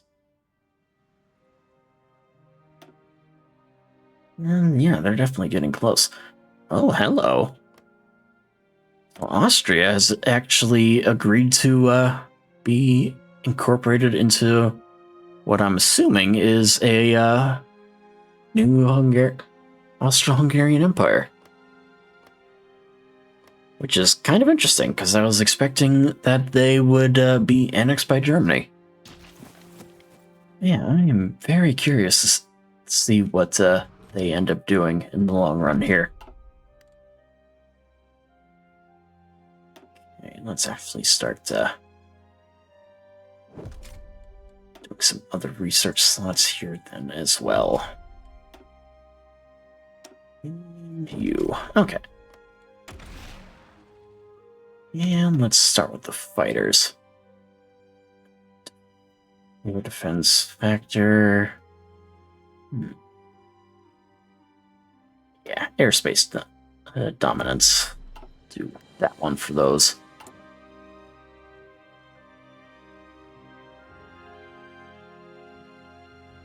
You know, actually, let's see what's going on in the rest of the Dominion here. Well, Canada is still democratic, as is South Africa, Australia, New Zealand. So that's interesting. We'll see how long they end up going for that. And how's Mexico, actually? Okay, it does look like communists are starting to take charge there. And Netherlands caved to the Germans. Dutch attempts to maintain trade neutrality has failed, and recent measures implemented by the Dutch government have made it clear that they embarked on German Reich's favorite trade policy. It's likely that they saw greatly increased German influence over the Netherlands. Okay. That's fine. And apparently King China has decided to declare war on Japan, as well as the rest of China. So, yeah, Hu Yi is making his attempt at power. The Manchurian War of Independence. Following a period of internal power struggles between the Japanese administration and the government of Hu Yi, the fight for supremacy in Manchuria has finally boiled. It reached a boiling point. Reportedly, the confrontation was set off by an incident in the imperial household, in which Japanese generals supposedly insulted the Emperor of Manchukuo by demanding that he bow. Outraged, Puyi replied that the Son of Heaven does not bow and struck the general with his cane, before ordering his military to remove all Japanese soldiers from Chinese soil immediately. Okay. And good bot for banning that use right away. We do not need any like bot accounts trying to spam things here. Okay. Right, and prototype. Matter of priorities, attack. Designing a new class of battleship allows us the opportunity to focus our efforts on improving our ability to dominate naval battlefield. What should we prioritize? Heavy guns, speed, or light guns? Let's do speed. Alright, let's actually start getting some support weapons constructed here.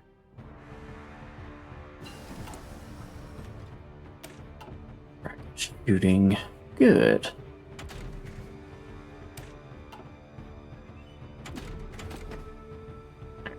Now we can probably start here these things here. And it looks like Baku has now fallen to the Trotskyites.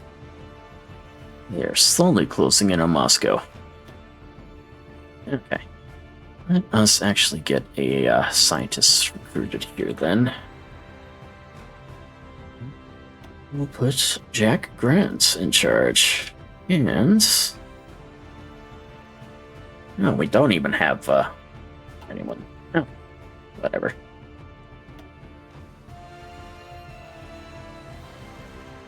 Go in.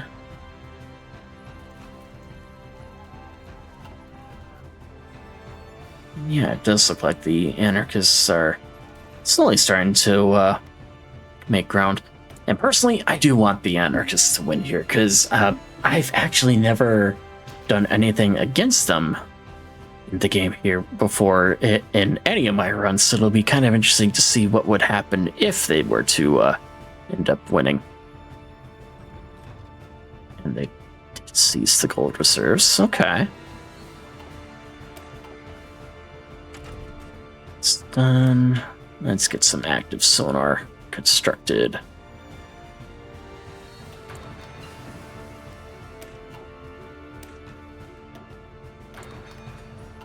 That then as well.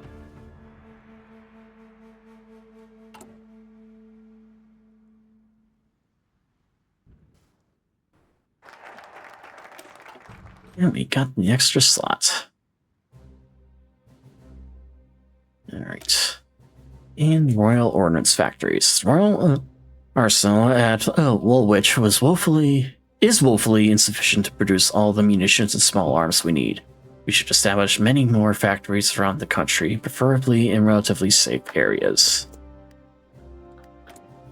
Thankfully, with all these, then we'll be able to actually start rebuilding our arms industry here, because I do want to do that, so that we're able to properly reclaim the dominions, because honestly, with what we have going on here, our first priority in terms of conquering everything is going to be to essentially annex all of our territories here. Actually, I think we'll do that next. Alright. Yeah, survivability studies. That taken care of.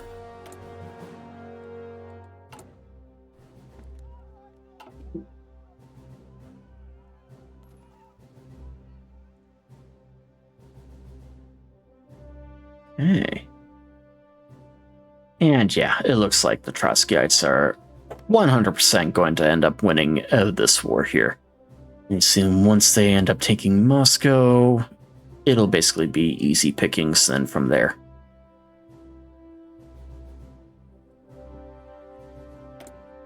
Honestly, at this point, I'm pretty sure Stalin might already have been disposed of, if you catch my meaning.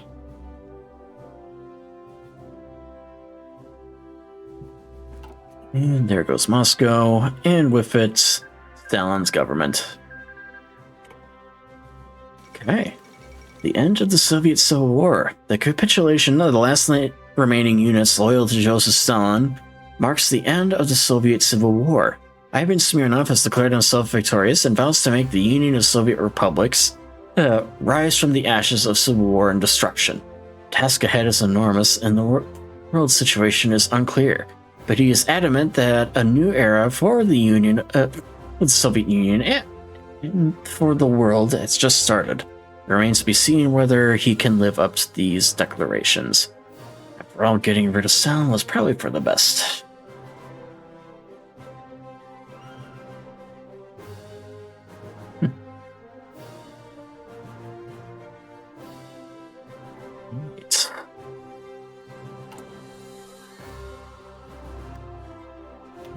Actually,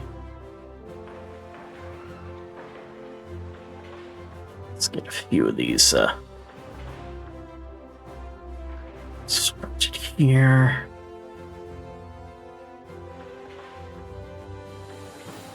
Yeah.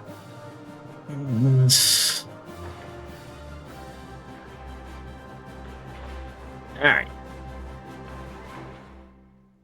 Yeah, screw it. I'll just them all here. Get all that taken care of.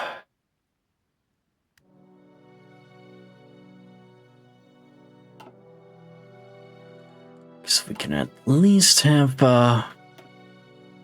everything here, then we'll be good.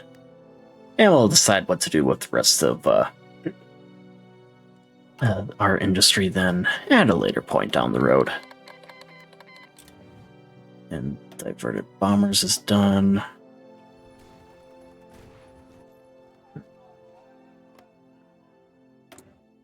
What are we doing here then?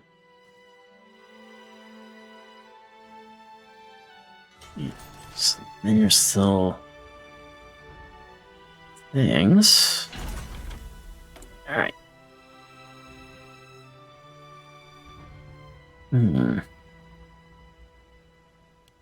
Yeah, let's start getting some other aircraft going here. And why not start researching some helicopters too?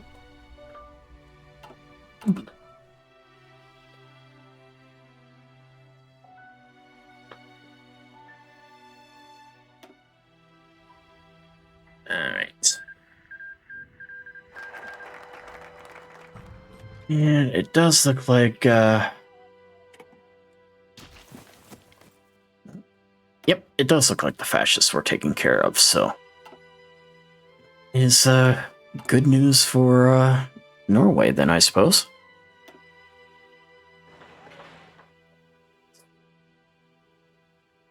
Let's actually get a few more things constructed here then. Yeah. Okay, that'll do. Just because I do want to rule the skies and the air to make sure all that's taken care of. And one more in Wales.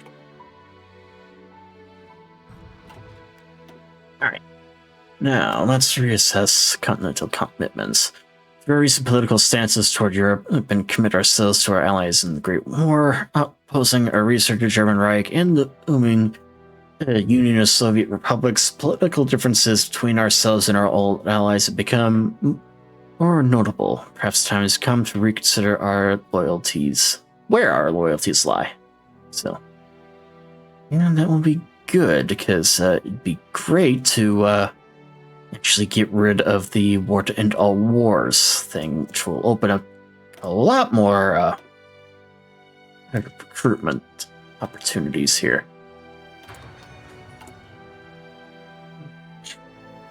Because, yeah, that perk there is really hurting everything that we could do in terms of recruitment. For recent memory, both the nation's people and leaders are reluctant to send another generation to die in the trenches. Alright. Now, since we actually have a couple more that we can just throw in here. Yeah. And we'll boost our air production here a little bit, because we do have the rubber to spare.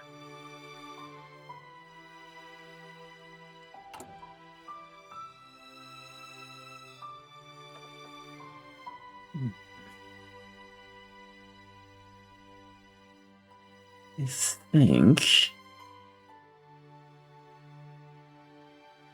yeah, we'll probably put Maxwell Atkin in charge here next. That way we can actually get a little bit of a boost to the amount of things that we've got constructed. Although it'll be interesting, actually, because once we go down that path, will France end up essentially joining the Little Entente, or we'll do something else entirely? Just have to find out.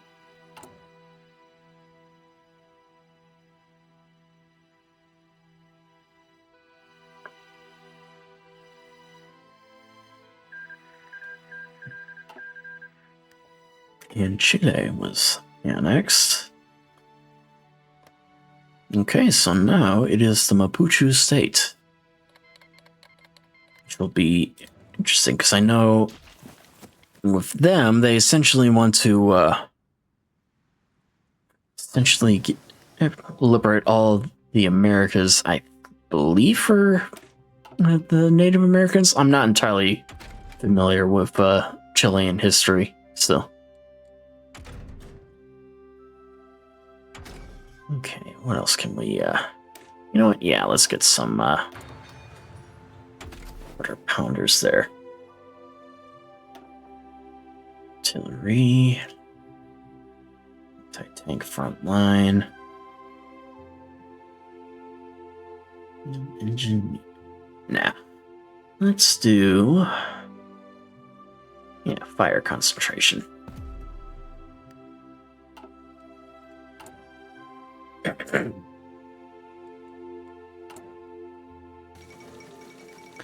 All Nanjing, the capital. Oh, actually, yeah. Okay, yeah, kind of what I expected. Japanese are just moving right in. But the fall of Nanjing, the capital of the Republic of China, Nanjing has been occupied by forces from the Empire of Japan. Despite fierce resistance from the walled city's Chinese defenders, Japanese troops managed to capture the Zhongshan Gate and fought their way through the city. Sporadic gunfire could still be heard, and several fires raging in different parts of the city, but most surviving Chinese forces have either withdrawn or been captured, along with the capture of Shanghai. This is a significant victory for Japan in their war against China. That indeed is a significant development. Okay. And matter of priorities defense. Ship 9 invincible. Let's improve our anti-air on that one. We understand that that is going to be something we have to look at. Okay, and it does look like done. Let's actually get a few more. You know what? Actually, yeah. That'll be good enough. Especially given the fact that we'll soon be getting rid of the war to end all wars perk, whatever you want to call it. Oh, Uruguay's declared war on Brazil. Is rather unexpected.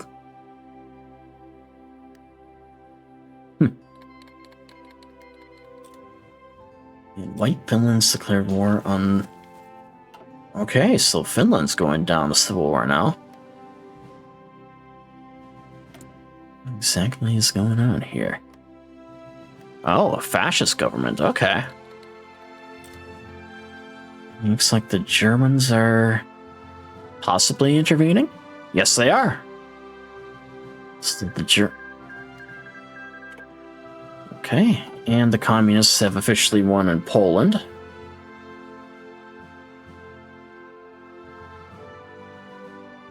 And yeah, with Germans there, that should probably this. And where did they take the states from? Oh, well, that's interesting. Kind of surprised they didn't just annex them outright.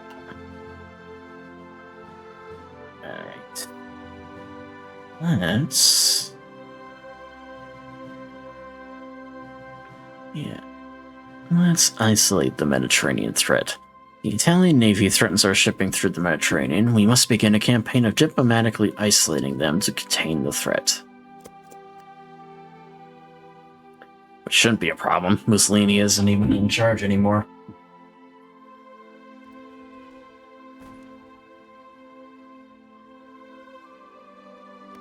Okay.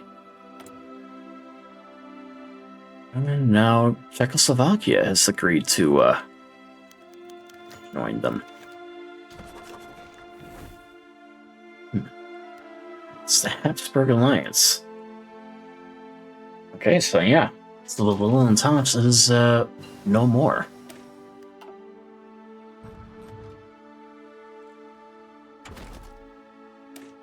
Okay. Let's do this one. Construction.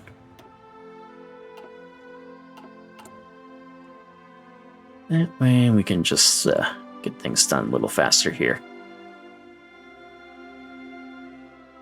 Actually, let's swap this around here. There. Now we can actually get that done a little faster.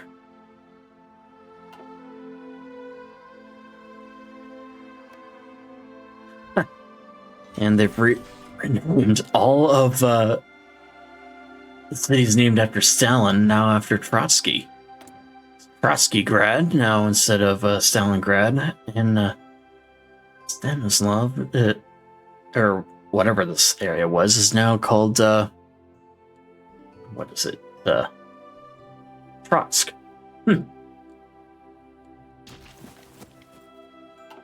Interesting. Alright. That's... yeah. Let's boost our air production a little bit here.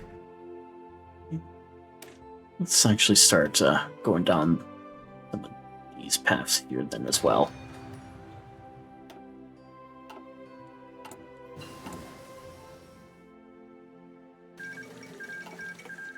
Okay, and Uruguay has capitulated. Kind of was expected, honestly. Let's get some boosting rounds going.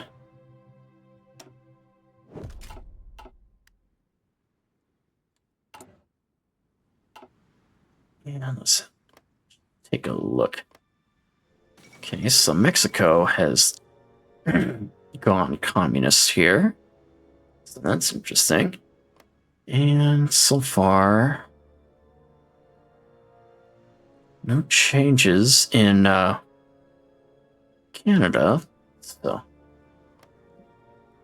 oh, fascism is on the rise, though, in South Africa, so that's interesting.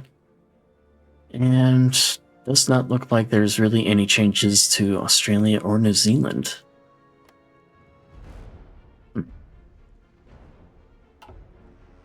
Yes, I hear you, Thor. But the United States pursues interventionist policies.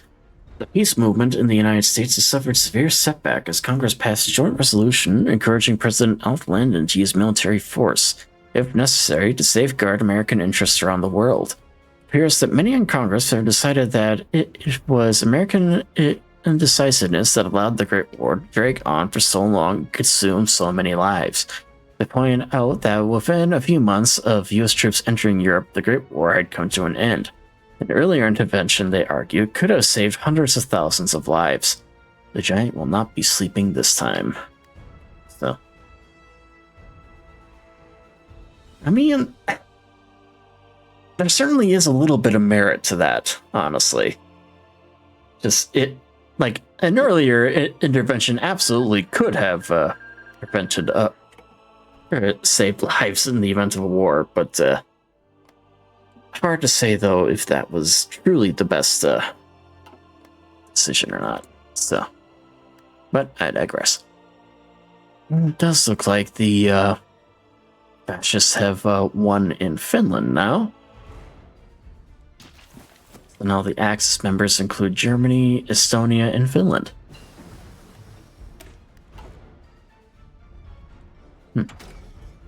Okay, let's get some anti-air upgrades going.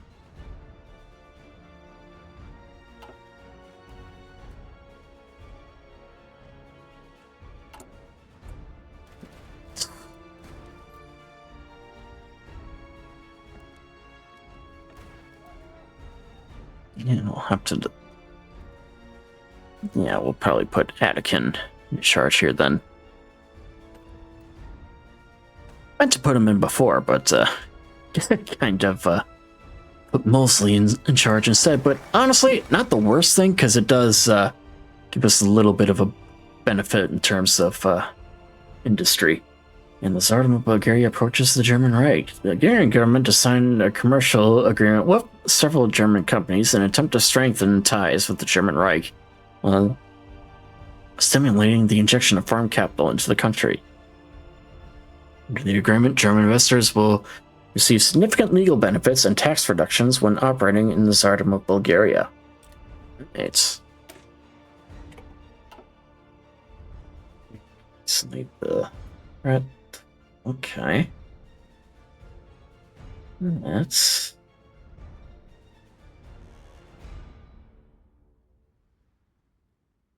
alright. Let's do a treaty of non-interference with Germany. Our imperial ambitions rely on not having to worry about Europe. Perhaps this is easily achieved by giving the German Reich carte blanche in Europe. In return for continued peaceful relations, it promised not to interfere in matters that concern the British Empire. Essentially give them what they want. German Reich abandons the Italian Union. So that is good. Actually, we'll start improving relations here with them. In diplomatic isolation. Diplomatic relations between the Italian Union and the German Reich have taken a turn for the worse recently, with a string of minor diplomatic incidents being seized upon by the German government to fuel hostile rhetoric. Though Italo-German relations have begun to improve in recent years, these new developments seem to have effectively precluded any future cooperation between the two European powers. Critics point out the concurrent improvements in Anglo-German relations, as well as the convenience this Italian diplomatic isolation provides to the British, which may indicate backroom deals between the two nations. And the Germans have done us a great service.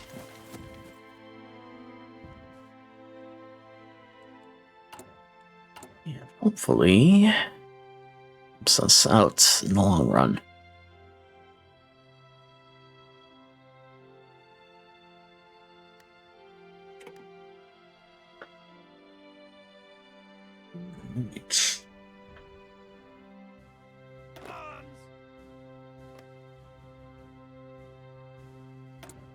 And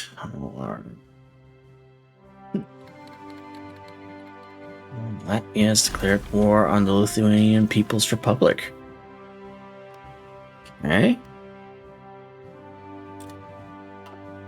So we have war in the Baltics here, excuse me. Getting my regions in Europe kind of mixed up.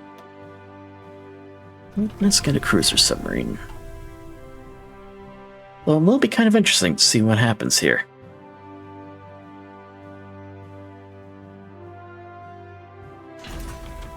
Romanian People's Republic seems to be going. And yeah, general safety precautions there as well for the helicopter force that we are slowly researching here.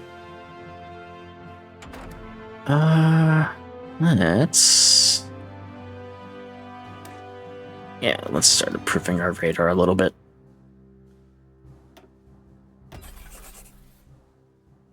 There you go.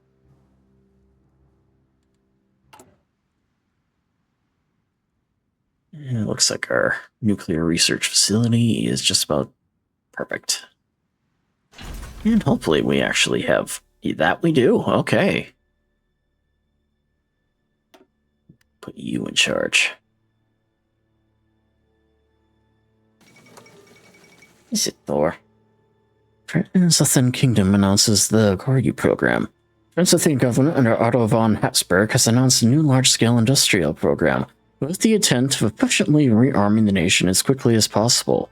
Foreign spectators view this as an act of aggression by the Transylvanian Kingdom towards their neighbors, but only time will tell what their true intentions are.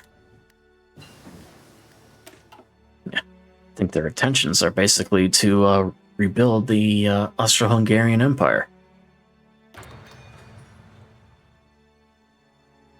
Yeah, it definitely looks like Lithuania is going to win this war here against Latvia.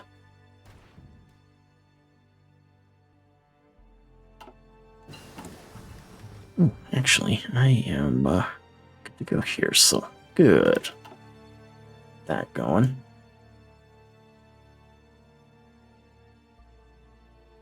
And yeah, let's actually get some photo reconnaissance going as well.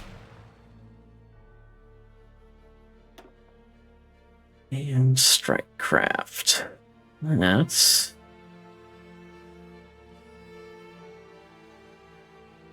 do ground naval coordination. Just because we do have a substantial amount of naval aircraft here with us as well. Canadian operative captured. Oh. That's interesting. Okay. That's my supports.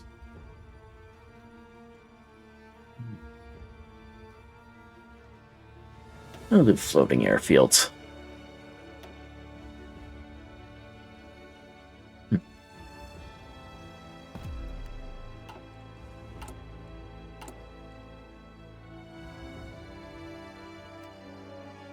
Let me actually, yeah,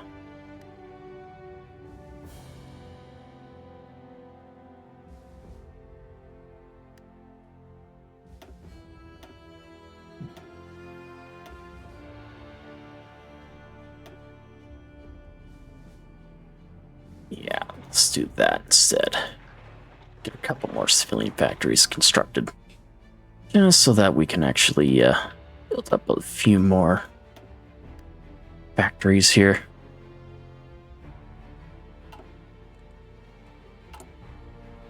Now, we certainly could use a few more, I think. Probably partially mobilize our economy as well, just so that we can take advantage of our market a little more. Our Treaty of Non-Interference should be, which hopefully they'll take. Okay. Let's do a naval rearmament. Though we tried to prevent a naval arms race with the Second London Naval Treaty, even the signatories are mostly ignoring it. The Royal Navy must never lose its global supremacy. We must always ensure that it remains the largest in the world. Germany accepts non-interference. Perfect. German officials have informed us they have accepted our proposal of non-interference today. It will turn a blind eye to our business with the Empire and with Italy, while we leave them to their devices on the continent. The Anglo-German Pact. The British and German governments have announced a pact of non-aggression and non-interference. Their stipulations include a clause indicating that their intention is to respect others' sphere of interest. Not all may be surprised to see the development after the German Reich's increasingly pro-British rhetoric in recent months. The critics still warn of what this could mean for Europe. But indeed, the mainland is secure. And now we can kind of start looking elsewhere. Let's start concentrated industries here. It's not that all that is done. I think we are going to start looking for our next course of action. All right.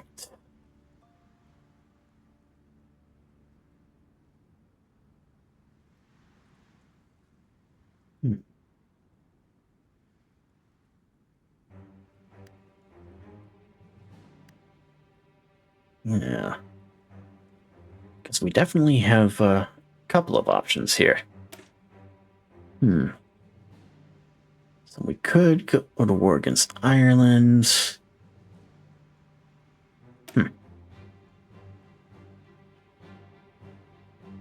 Yeah. Although before we go to war against Italy, we're gonna have to go and fortify all these areas here.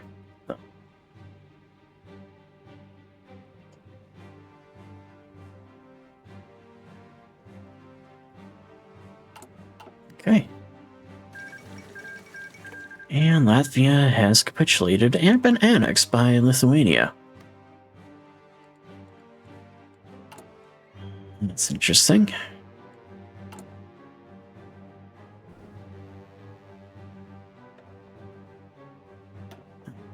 Let's actually see what all we can do here. Energy consumption. Alright, and earthquake in Chile. That's unfortunate. Line operative captured.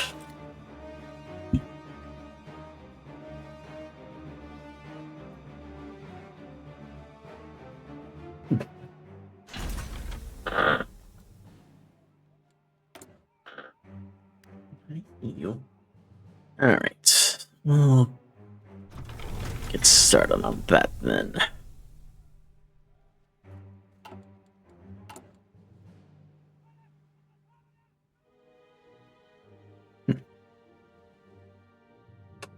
Yes, see you. Ball. Alright. Now.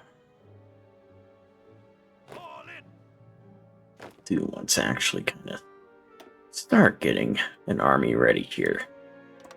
I think one of our first moves is going to be to take Ireland. Alright, and yeah, let's actually get a facility of atomic research. And Shanghai. They're war on Tuvan People's Republic. Okay. Seems odd that they just declare war on them, but whatever.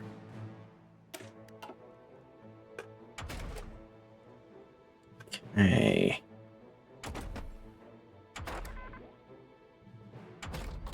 Yeah, let's actually take care of this here. Actually, no. Yeah. These instead there. Okay. And yeah, it absolutely looks like Japan's going to win that war against China here.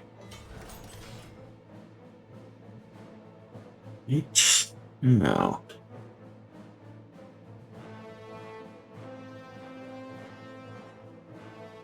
Yeah, let's actually consolidate the British Isles then. The Irish continue to tote their silly notions of independence, and our tolerance is at an end. It is time to crush the resistance and bring the entire country back into the fold as an integral part of the United Kingdom.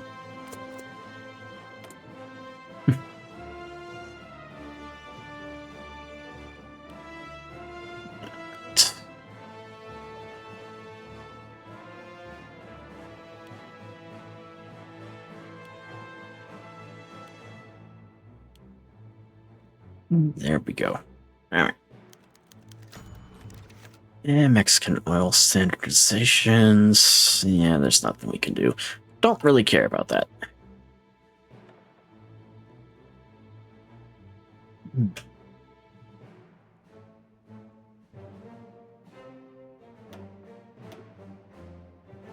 We absolutely should do a partial mobilization here, I think.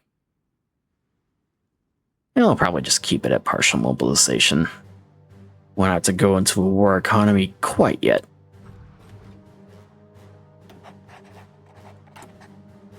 At least this way we can actually get a little more stun. Okay. Not quite there yet.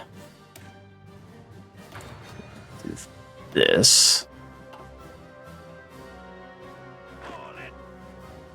Actually, let's a little more here.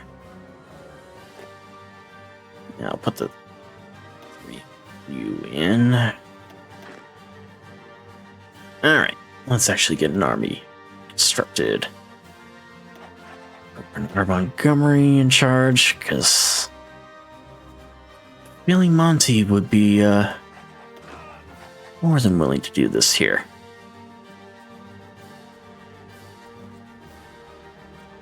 And Jack Churchill. You know what? Yeah, let's put Mad Jack in charge there. And for those of you who don't know, like, John Mad Jack Churchill is like, he was a man. Oh man, I don't even know where to begin. But essentially, he went to battle with bagpipes and a longsword, and he actually is like the only one with confirmed. I think it's a confirmed kill with a sword, but either way, just the fact that he went into battle with a longsword and bagpipes is just, that itself is just interesting. But yeah, and China has capitulated. It definitely appears that most of the country is now under Japanese influence here. Yeah, it'll be interesting to kind of see what happens here. And China has now declared war on the Soviets. Oh, they're gonna get their asses kicked. Okay. Yeah, let's do medium tanks.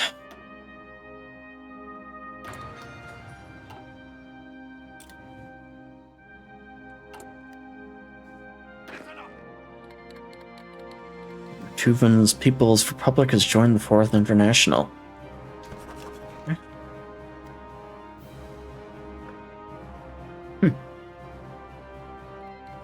That's what they're doing. And Maximus Portugal has declared war on Portugal. Okay. Oh, it's an anarchist state. That's interesting.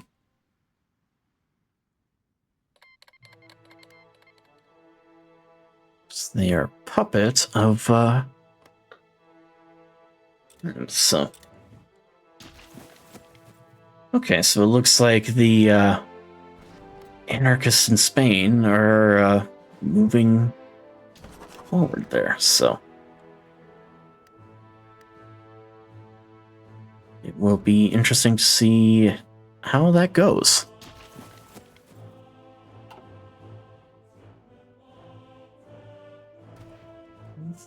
What are you doing, Thor? I see you. Emperor's declared war in Ecuador. Do flexible operations here. Okay. Yeah, that's heavy aircraft done. And carpet bombing.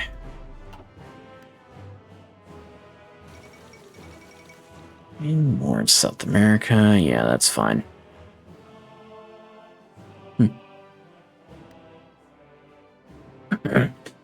Script 3D. What the fuck is the Fourth International?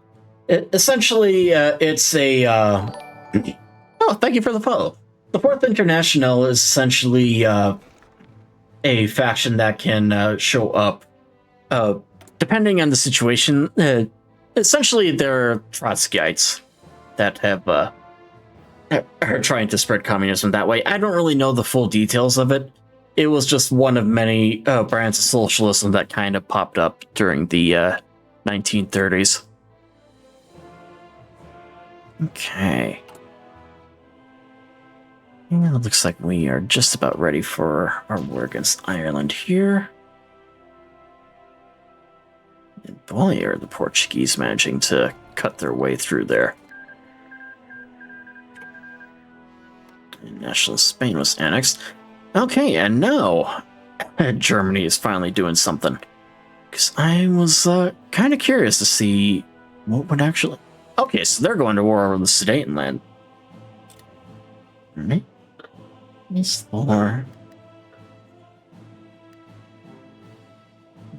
see which one comes out on top here.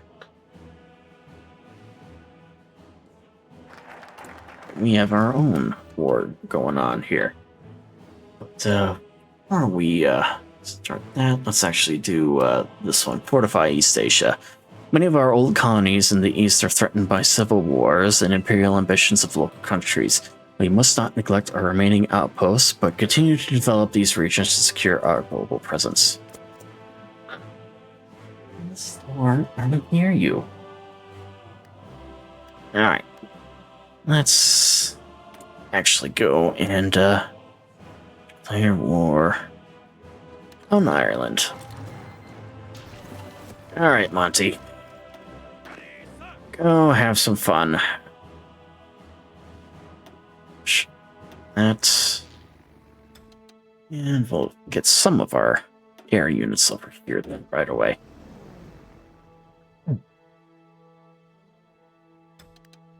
Alright.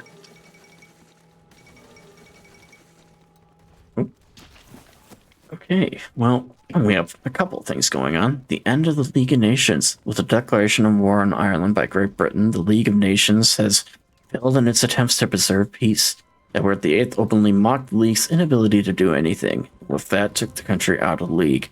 With other world leaders also questioning the point of the League of Nations, if it cannot prevent conflicts, the days of the League are de facto over. While the Council continues to meet, no one expects it to actually accomplish anything anymore. Whatever authority the Council once had is now long lost. And the Mexican Soviet Republic joins the Fourth International.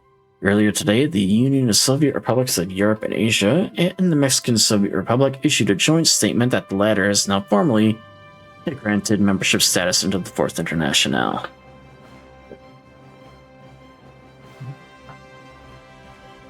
Not sure where my cats ran off to. But let's actually see how our troops do in Ireland. They should make quick work of things here.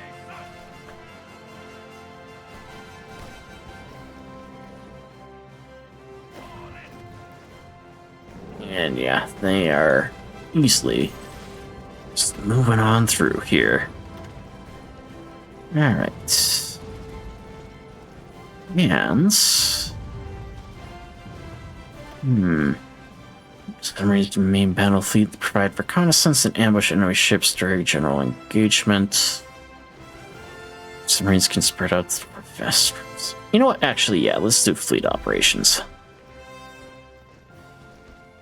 And then operations here. Let's see. Very warfare. Oh, really? Jesus, he's got the zoomies tonight. Okay. You know what? Let's do a grand assault.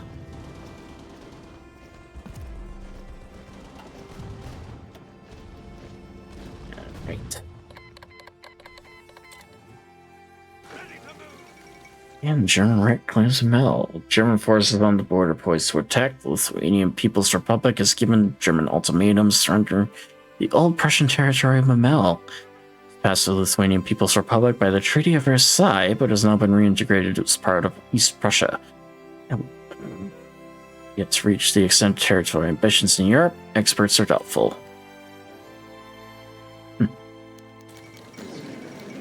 Right. And Ireland has capitulated. Great news. And we'll just annex all the territories here. Take them all. Alright. And Shadow Scheme Factory is taken in use. Careful preparations we took in the Shadow Scheme ease the transition to civilian factories full-time war industry have now paid off. The factories are already much more efficient than could reasonably have been expected within this time frame. Very good. Alright. So now we have that.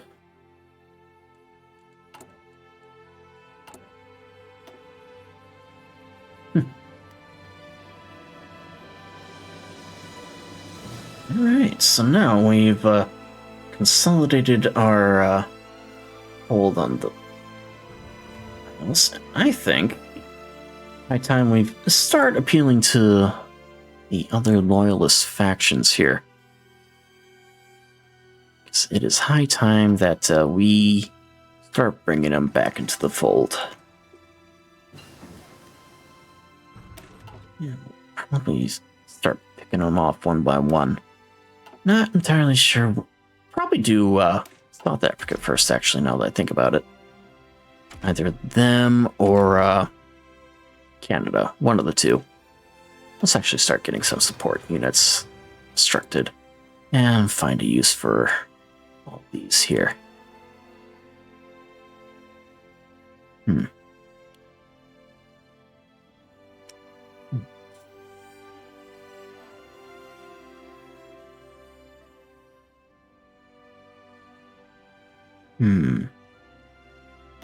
You know what? Yeah.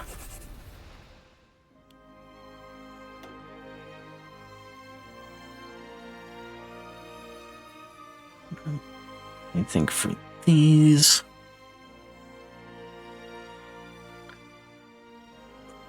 Yeah, focus on the home fleet here for now.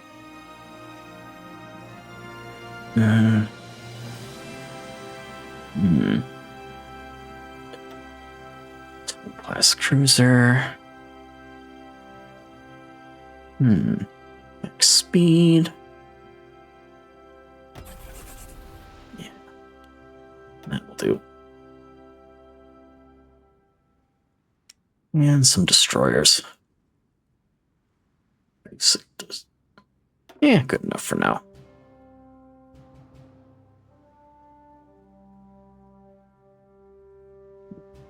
Yeah, John Brown Company.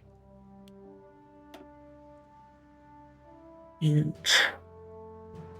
not the worst idea, actually, to get some submarines constructed here, too. That'll do. And we'll stick them in the 5th submarine fleet here there for now. Although, let's actually lower the priority of those guys there. At least this way we can still get some ships constructed.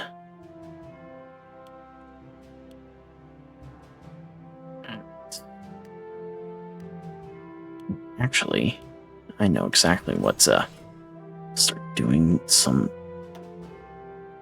Get some AA guns actually constructed here.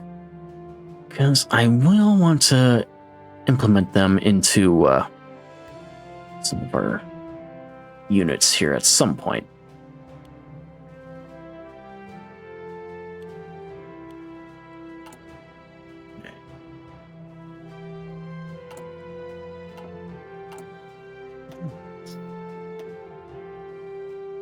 And good. All these things here.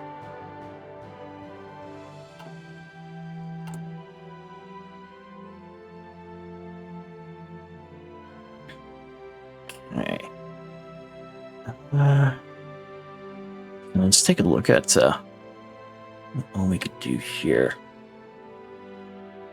Probably an expert.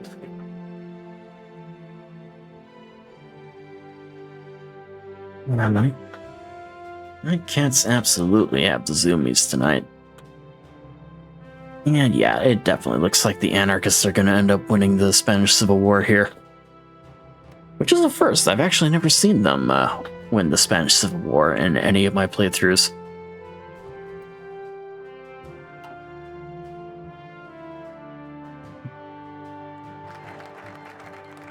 Alright. The Mapuchan state has declared war on Argentina. Yeah, appeal to imperial loyalists. Despite the now nominal independence of the dominions, there are still many amongst their citizens who are loyal to the crown. If we can reach out to them, we may be able to subvert the dominion governments prior to the invasions. That will be necessary to regain control of them. Bulgaria submits to Romania. Oh shit. Well, that's different. In response to a Romanian ultimatum, in face of immediate Romanian military action should they refuse, the Bulgarians have made significant changes to their government and to make it more significant changes. More Romanian friendly. Bulgaria has accepted all their neighbors' demands, and it is unlikely they will refuse further requests. As a result, they can now only be regarded as a Romanian puppet. That's definitely interesting. And the Germans have certainly made their push into Austro-Hungarian territory. And they've also declared war on Lithuania. Yeah.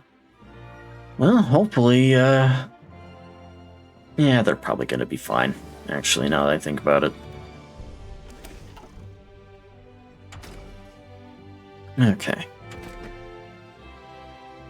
And they've essentially given the Germans carte blanche on what they can do in Europe, so not our problem.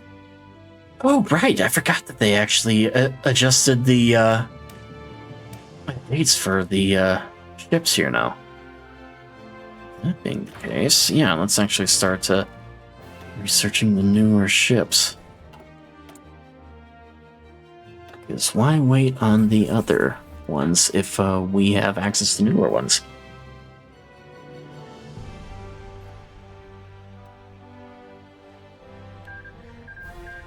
Alright.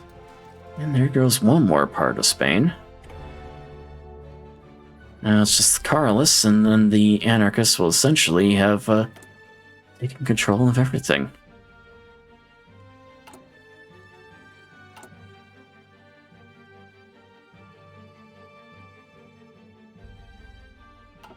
And yeah, it does look like the anarchists are starting to push back a little bit on the Portuguese advance here.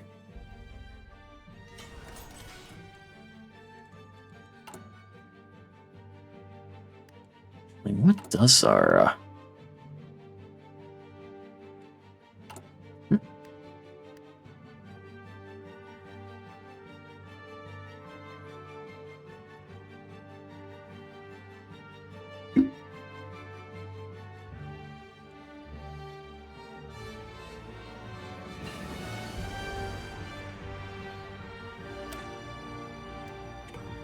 Okay. That's... yeah. Pulverizing coal-fired boilers. Oh, that out a little bit. Good. Logistics company. That's done. Alright. Get an extra round of carriers and battleships going too.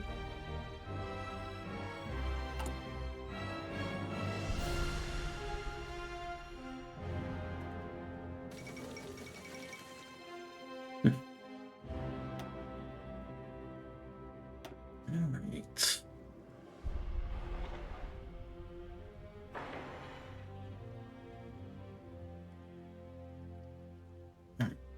And the Mapuche state triggers the naval arms race. While there's no formal treaties preventing the expansion of the Brazilian Mapuche or Argentinian navies, there have been informal arrangements since the Great War that has prevented any major expansions. However, the announcement by the Mapuche government that they intend to expand their naval capacities with more capital ships seems the new arms race in South America is now inevitable. That means for the wider geopolitical situation remains to be seen, but it can be assumed that leaders of the great powers will also be watching the situation carefully. Right. It actually looks like Argentina is going to be able to win that war that they're in, so that's good news for them, I suppose. Okay. Yeah, put you in charge.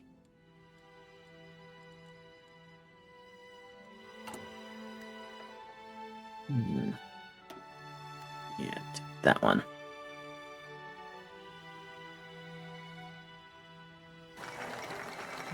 And the Lithuanian People's Republic has capitulated. Oh.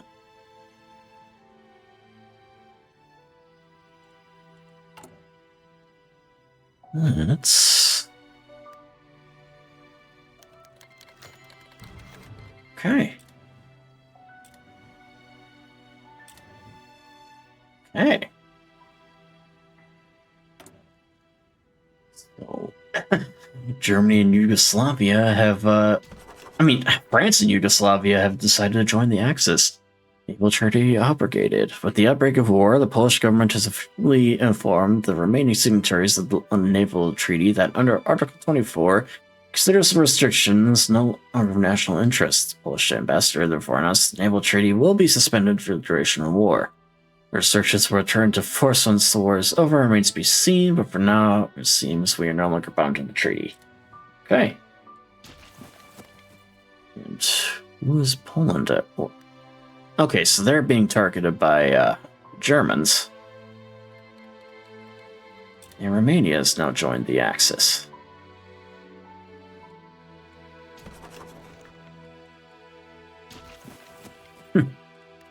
Oh, shit. I forgot to actually select a other option here. I think the minions.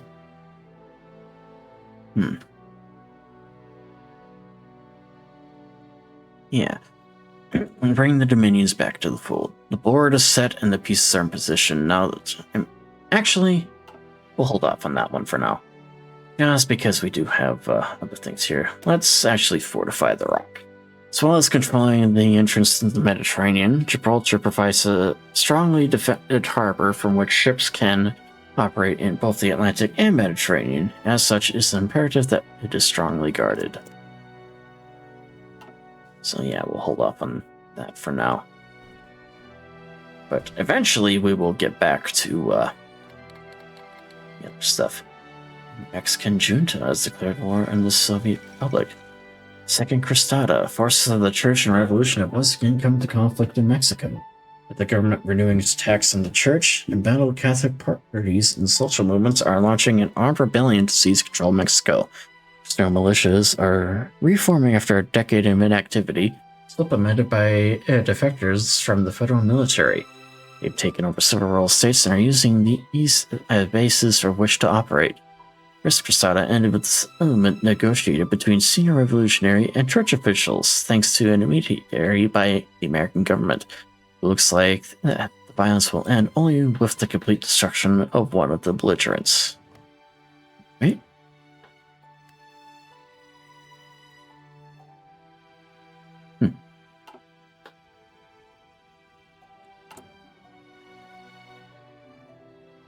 Now then.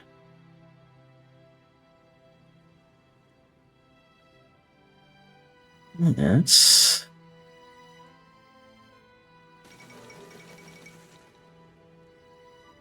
Okay, the fall of Budapest. Reports from Budapest confirmed that the Hungarian capital has been captured by advancing Romanian troops. Small arms fire could be heard from fortifications along the Danube's shores. but no all significant Hungarian forces have been sighted within the city. Most of the bridges across the river have probably been destroyed, and few have fallen under control of the Kingdom of Romania. First time in years, Quell Square lies quiet, and Buda Castle lies in foreign hands.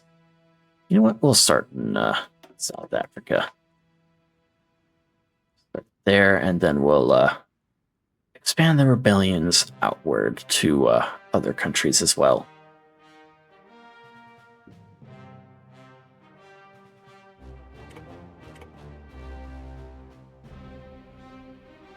Yeah, we'll start things here. Probably also bring Australia and New Zealand back to the fold then. Right. And Czechoslovakia has capitulated. And Afghanistan wants us to okay. Yeah, we'll do that.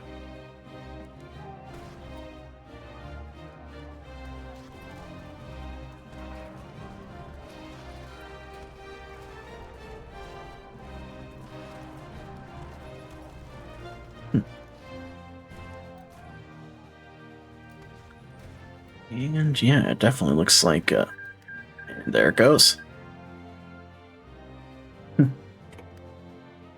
Looks like Germany ended up with most of the states there. Which, honestly, that's to be expected, given the fact that they were the ones who annexed them, and now they are going on to invade Poland.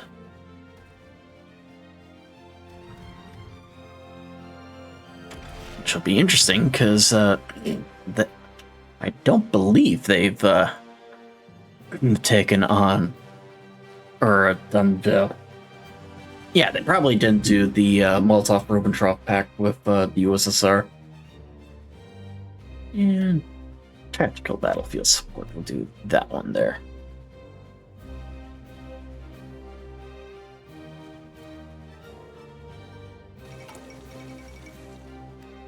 And the German Reich formalizes anti-Soviet pact. German Reich has long condemned communism in all forms and has made diplomatic motions to demand other nations oppose them as well.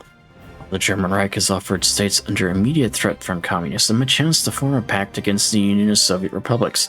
Any country in the pact will commit to fight the war against the Soviets should there come a time when the members attacked. Yeah, let them bleed each other dry.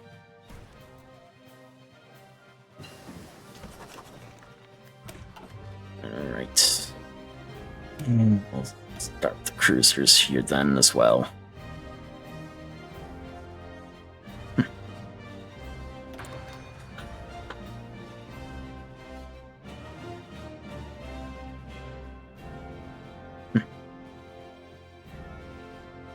Yeah.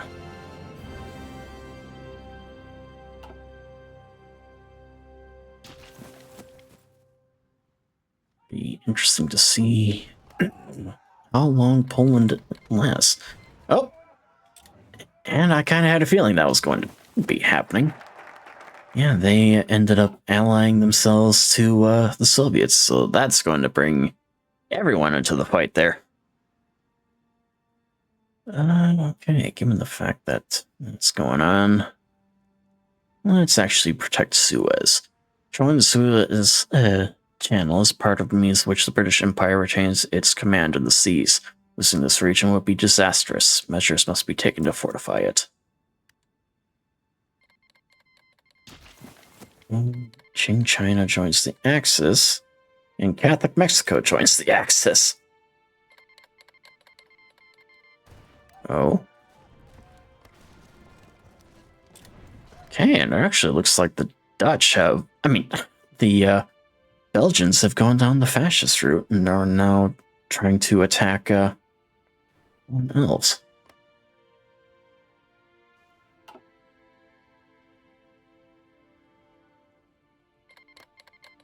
The Sultanate of Oslo has declared war on Ethiopia. Here's my question. Are French actually... Oh, no. It actually looks like they... Okay, so Yugoslavia and France both left the Axis then, so that's interesting.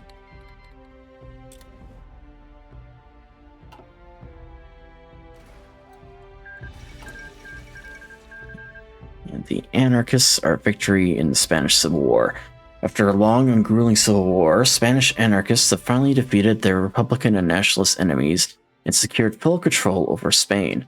Though isolated pockets of nationalist troops continue to wage guerrilla wars, as well as hamper formations of peaceful communes in previously nationalist areas, it is unlikely that further coordinated resistance of any significance will materialize.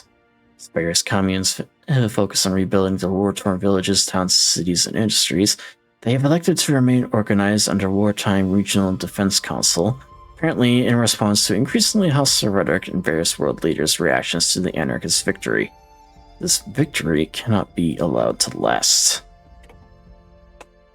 And nor will it.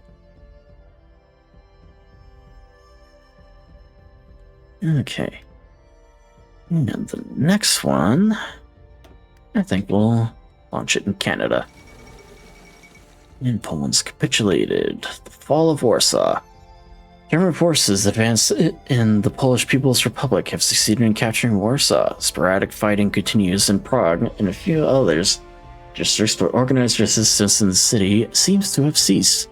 Polish government reportedly evacuated the city as the first German units entered Warsaw's suburbs, and their present location is unknown. Fighting against the German invaders continues in other parts of the country, but the loss of the capital is a serious blow to the Polish war effort. And we shall see how things end up going here. But honestly, given the fact that the Soviets went through a civil war, I have a feeling that they may end up having a large amount of success, actually. You know what? Actually, let's start creating a spy agency here.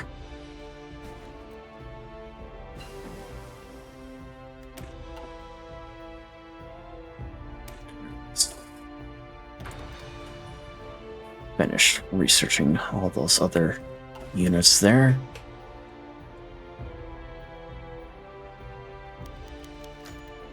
China. Oh.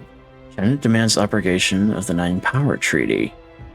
A formal letter from the Republic of China reached our foreign minister today. It argues that the Nine Power Treaty shackles China's sovereignty and must be torn up at once. It says that the pact is a relic of coercion and vows to reclaim full independence with or without our consent. Okay. I'm not entirely sure what that will do, but yeah, we'll let them, I suppose. So hopefully I didn't just do this in some sort of way.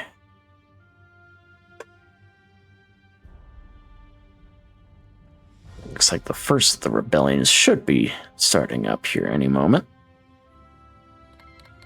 Yep, there they go.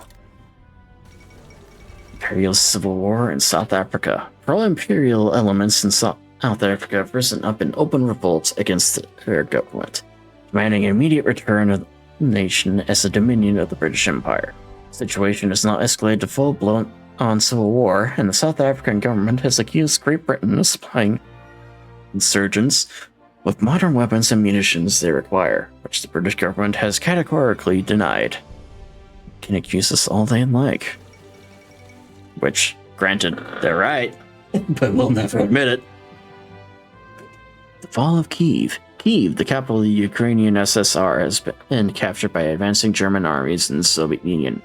The capture of one of their most important cities is a serious blow to the Soviets, but the question still remains whether the Germans can keep up their momentum.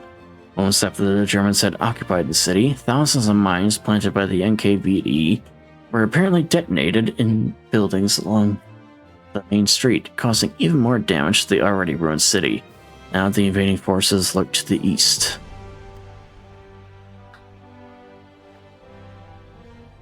Let's see how that goes. You know what? Let's actually kind of take a look at things here. Oh yeah, the Axis have a significant division advantage here. Be interesting to see how long the Soviets are able to put up a resistance.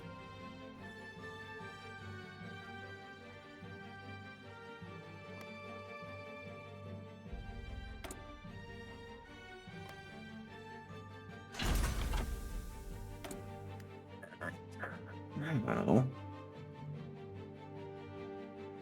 let's do escort carrier.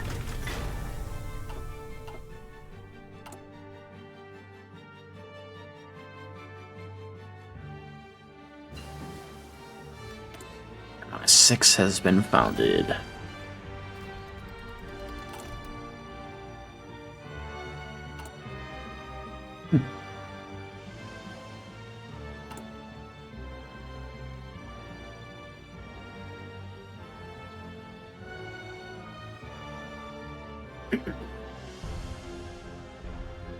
Essentially going formate or foment uprisings in each of the territories here.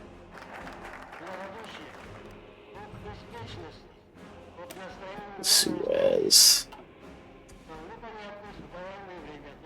That new tweet for baby.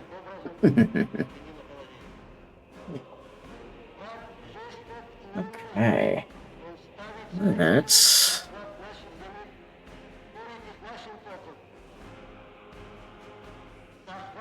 do the Singapore strategy.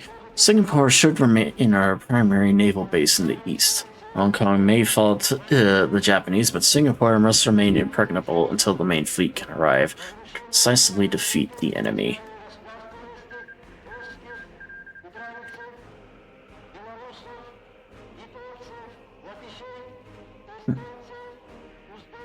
So far.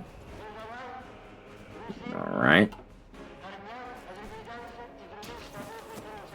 But yeah, I think it's safe to say that the Germans are gonna win here.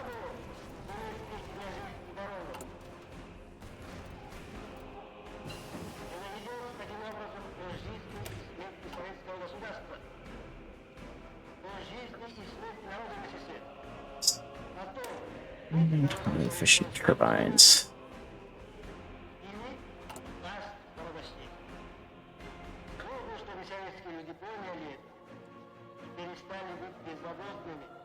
Okay. And next one, I think we'll do Australia.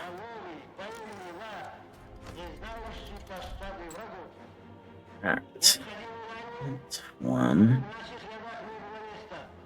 Actually, yeah, Bernard Darling.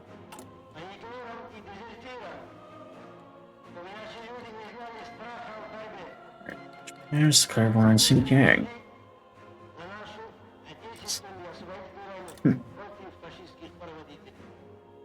Alright. Australia.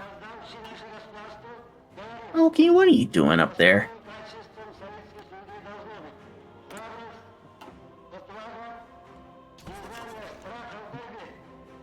Loki. Come on, get down. Get down. Yeah, whatever. Alright. Who is, Oh, they're just going to war against Xinjiang. Okay. That makes sense. Come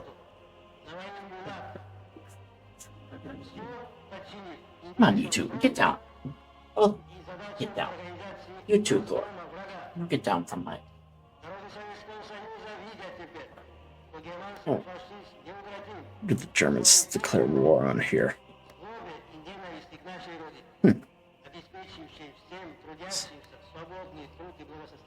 Yeah, so the Axis declared war on the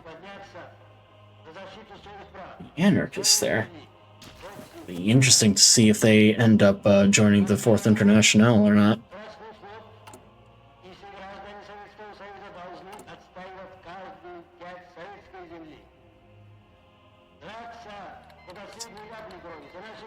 Japan's declared war. Another click.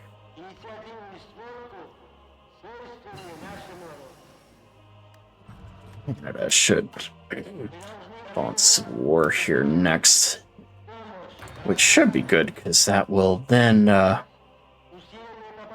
them a lot. They're war in the Chinese Soviet Republic.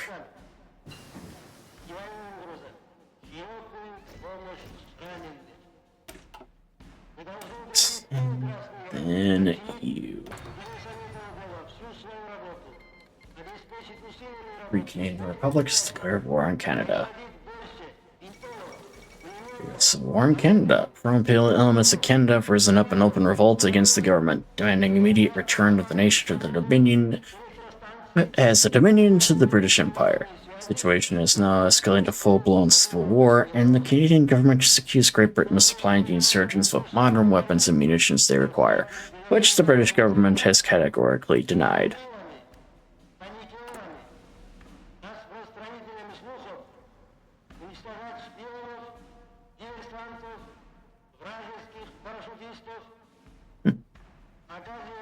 We just have the next. Now we just have the ones to do in New Zealand. And then we'll have all of them slowly starting to spread across here. Because at the moment, our main priority is just bringing all of the dominions that left back into the fold.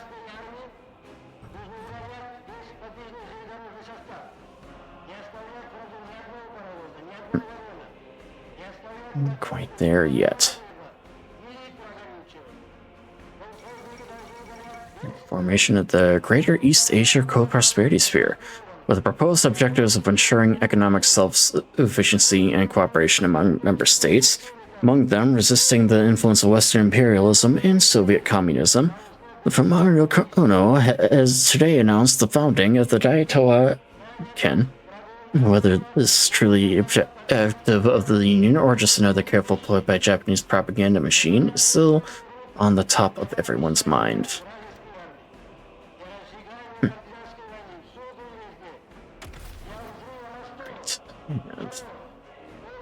And that's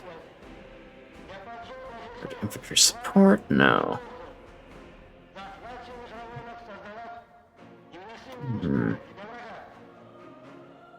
Words gun chase man's contract distracting. No. Rather than mere attrition, our doctrine should emphasize rapid breakthroughs from and destroy the enemy. Yeah, we'll do that one. Armored spearhead. Why not?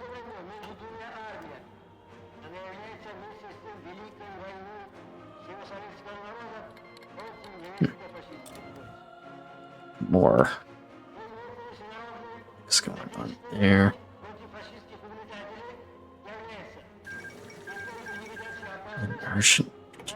Legionnaire. And the Maputo state has capitulated. Okay. Oh, and Argentina has gone fascist.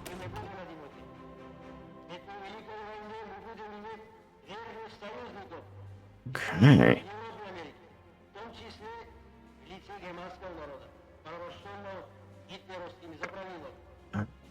Keep that going. Let's do hold Hong Kong.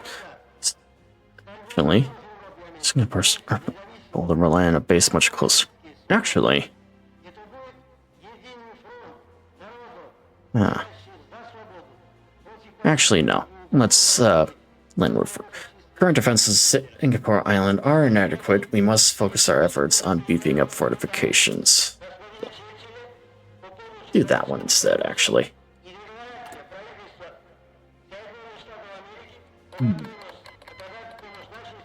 Estonia, Finland just declared war on Norway.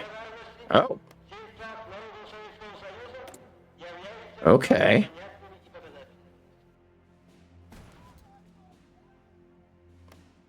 That's interesting.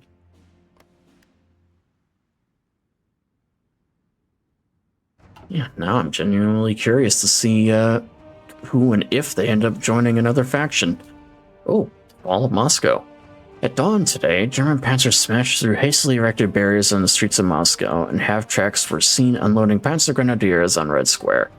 Thick burrowing smoke from many fires raging in the suburbs could be seen rising into the air as German infantry stormed the Kremlin. Grenades and flamethrowers were apparently needed to fight stubborn NKVD holdouts intent and defending every inch of the complex. The Russian capital is now in German hands, but has been left a burning ruin.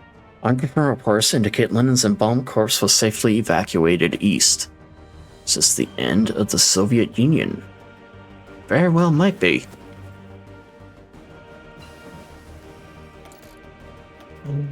Keep on going that way.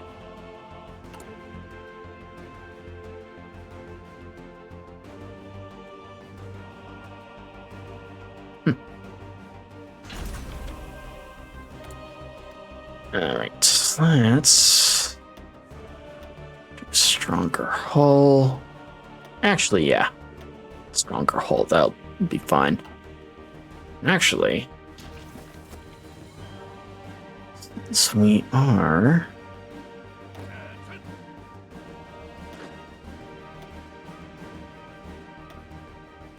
Yeah, I think we'll start getting some armies set up here to this, because I think the next thing that we will do will be to with a direct military intervention to assist our forces that are trying to bring our former dominions back into the fold.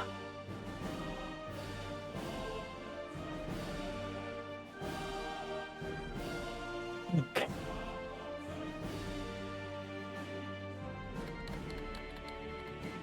Empire Japan has declared war on yet another clique.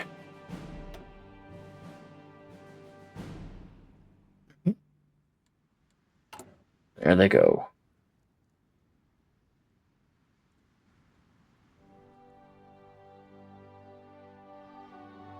And it definitely looks like they are making some steady progress there against Portugal. So that's good for them, I suppose.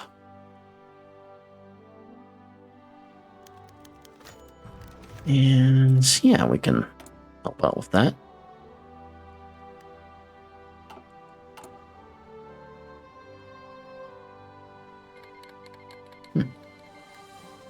And it's declared war on Argentina.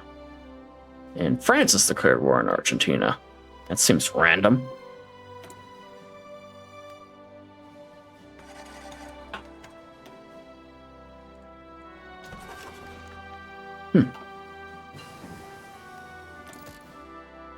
Actually, it looks like... Okay, so the Germans have been brought into that fight as well. Let's see how that goes. The Emu Empire declared war on Australia. Pro-imperial elements in Australia have risen up in open revolt against the government, demanding immediate return of the nation as a dominion of the British Empire. Yes, absolutely do that. Love to have you all back into the fold. Plus, each of these revolts actually helps us a lot.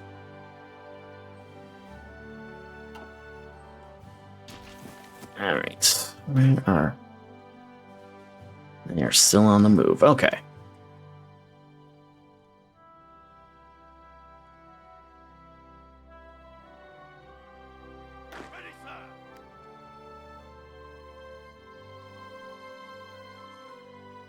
Let's actually,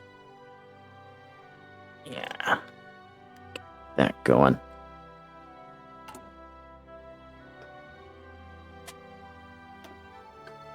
Fortifications, always up to. Okay.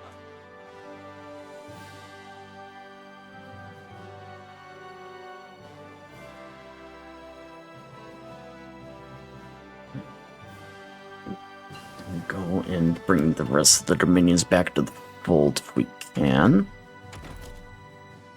assuming that is goes accordingly.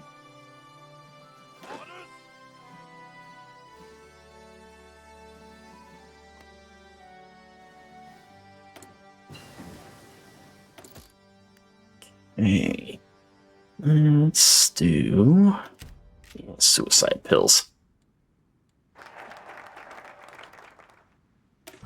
Alright, bring the Dominions back to the fold. The board is set, the pieces are in position. Now time to set our plan into motion and correct the notion of independence present in the minds of the Dominion's leaders.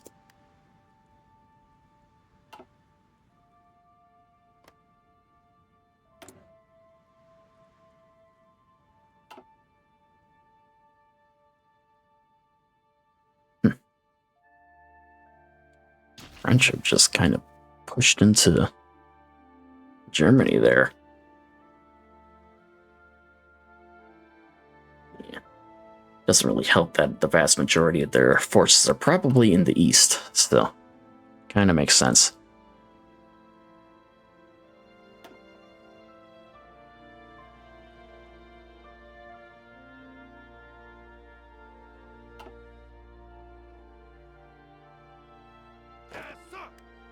Alright, I should probably start preparations here then as well. That way we do have the bonuses going here.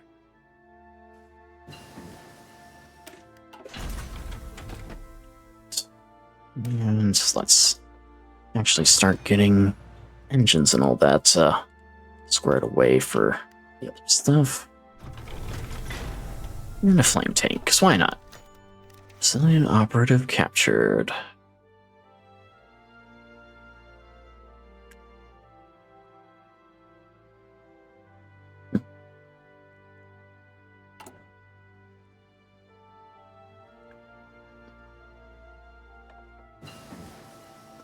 Okay. And side pills, anti-partisan. Alright. And you know what? Yeah, let's actually start getting some German double agents going here.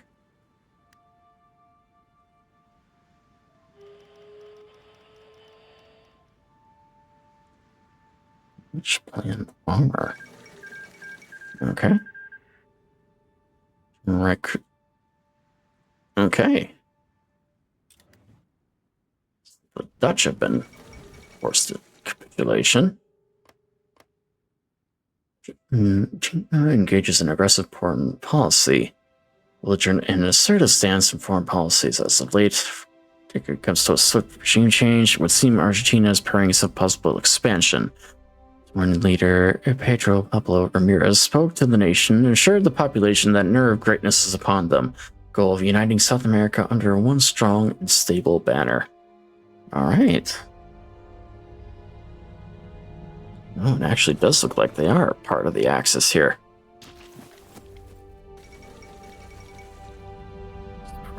Row. Alright. Oh, that actually might be problematic, now that I think about it, because we actually own Guyana here yet, and it will be interesting to see if the Argentinians... Oh, fuck. And, yeah, did not actually think of that, because they are going to want the Falklands and South Georgia here then, too. So, yeah, I'm gonna have to prepare for war against the Georgians here.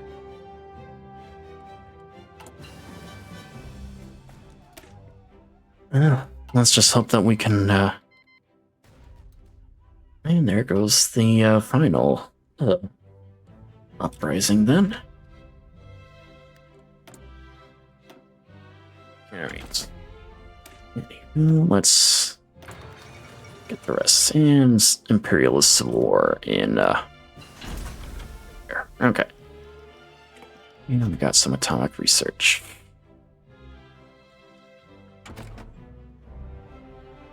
Alright. And heavy bombs.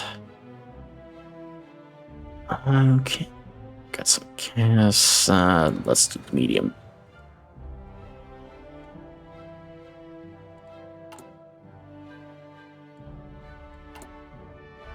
Probably, increase our conscription level here now that I think about it.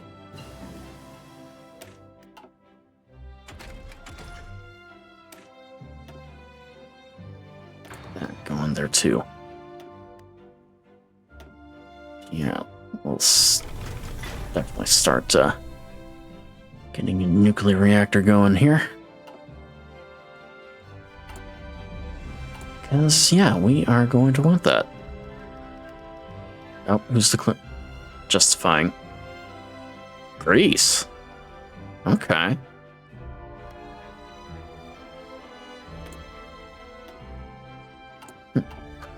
They're probably going after Cyprus or something like that. Oh well, they could try. We won't make it easy for them.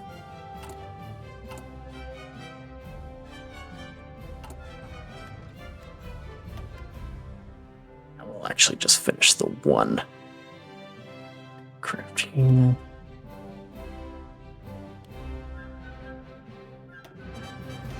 Yeah. Finish that one, because once it's done, we'll probably upgrade to the next brand of ships.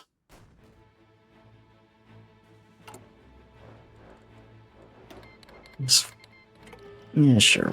We can allow that.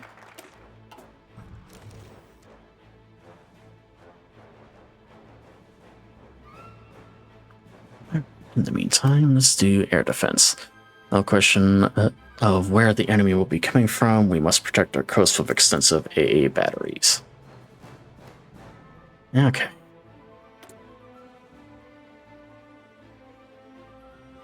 That's...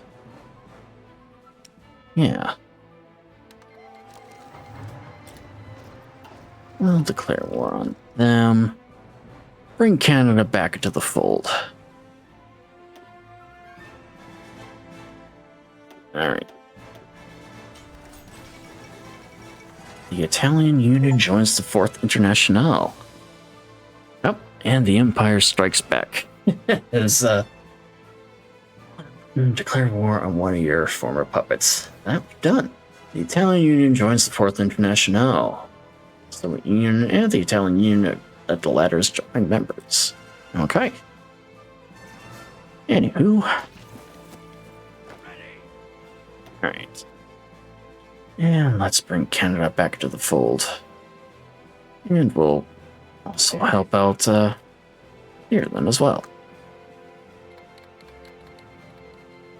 And France joined in with the Soviets. Okay. And the United States has joined the Commonwealth. Fuck me. Okay. Well, we are now at war with the Americans.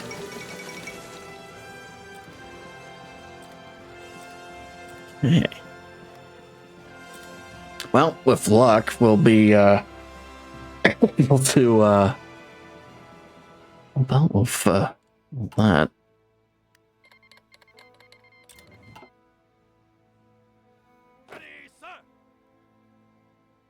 So, if we're lucky, we might be able to get them before. Oh, just declared war on us. Oh, really? Somali Sultanate.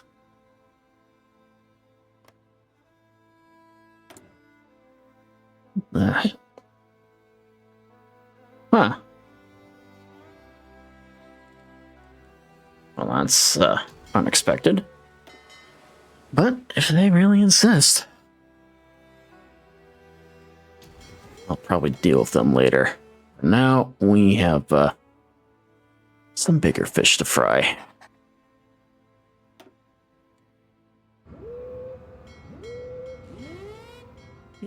Though, definitely does not hurt to kind of go in here, so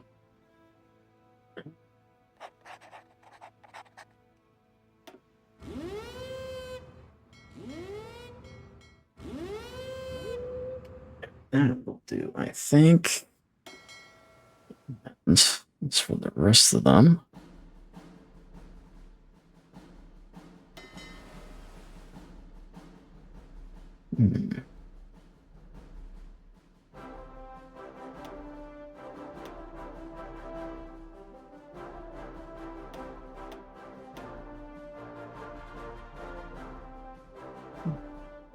We'll merge those. Okay.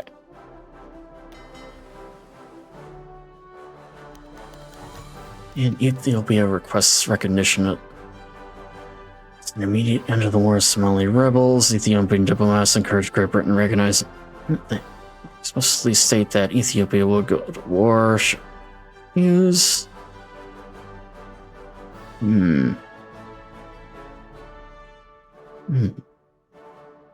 Okay. No.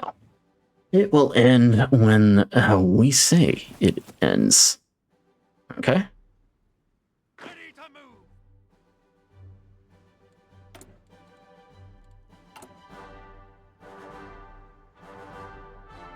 move. Alright. Although I should probably mobilize some forces here, actually. Alright.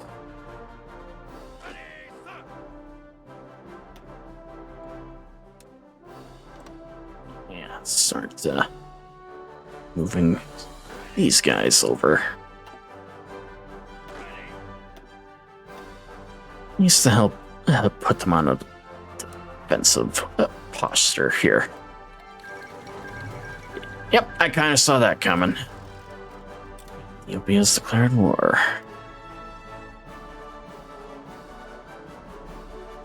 Well, in that case, once they're done here, we'll probably just bring those forces up there.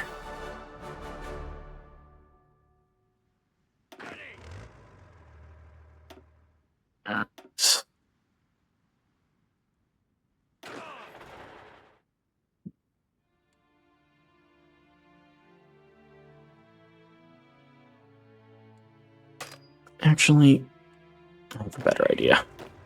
These guys are going to be needed in North America here.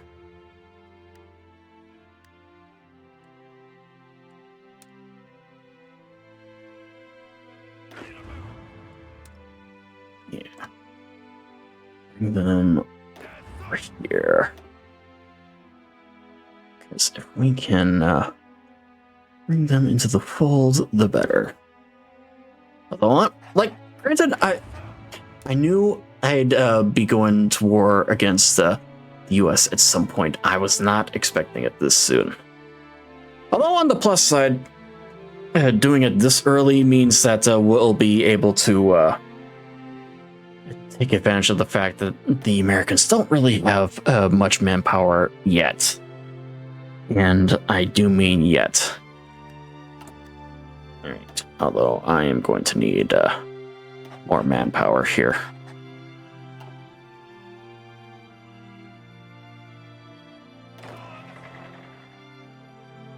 Alright.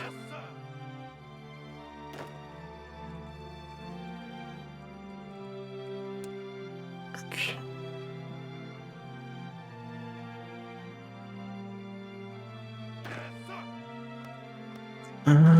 Yeah. Yes, sir. Listen up. Let's mobilize this guy here so that we can move them up against Ethiopia.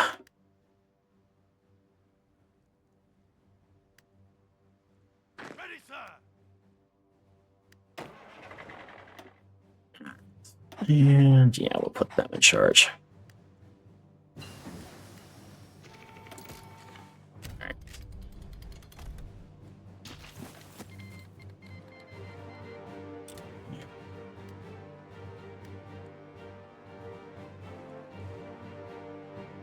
Okay, and how are our fleets doing?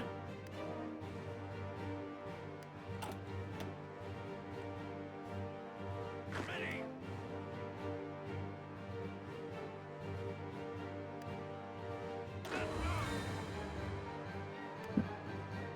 Okay, and the reinforcements are on the way. That's good.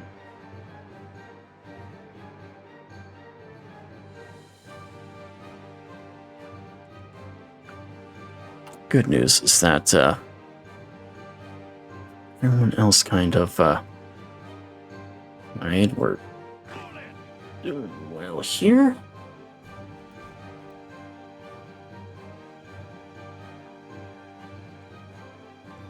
Well, let's actually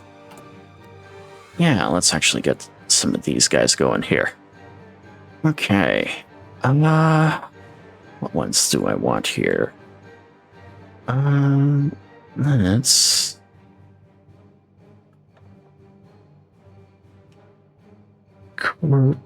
No, not that.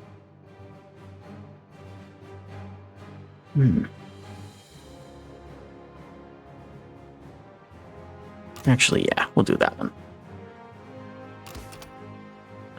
Attack.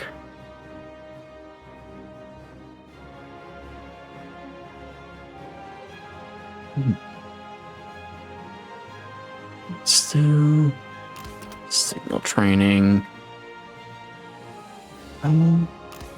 Refits and yeah, that one then too. Okay.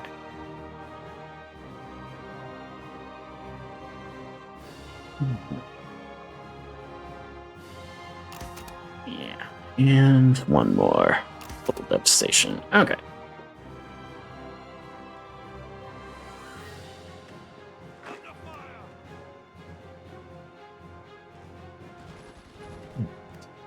Actually, how much units do the Americans have here? There, now we got them with this. Sweden's declared war on the German Reich. Ready, sir.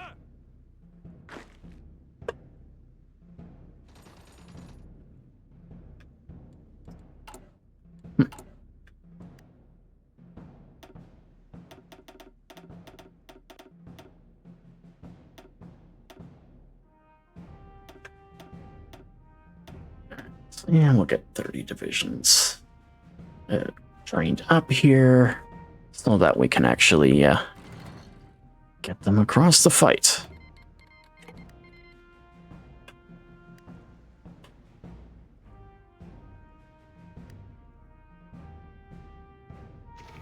Go, go,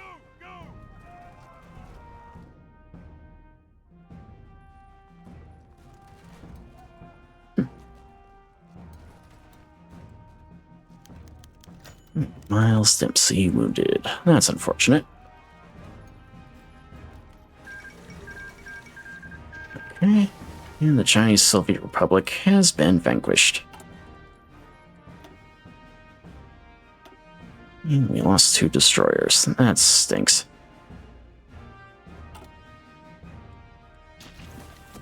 Under fire.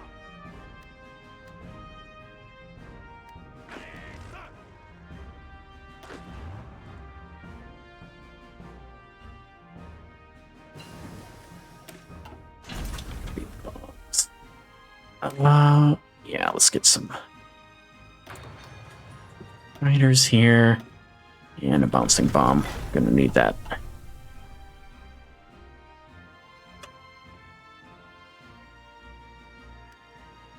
them have it. The Republic has declared war on Turkey. Ah. Yeah.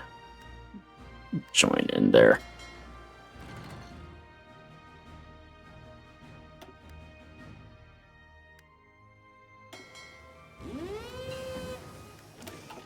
And we'll help Turkey out.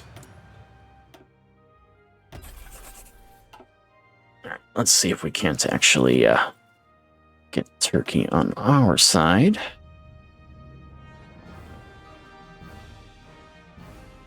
Can we not?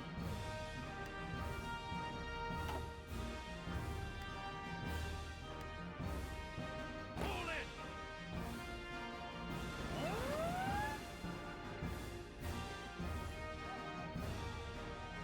Okay.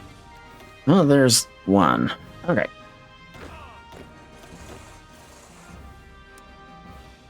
I have to get the rest of horses involved here.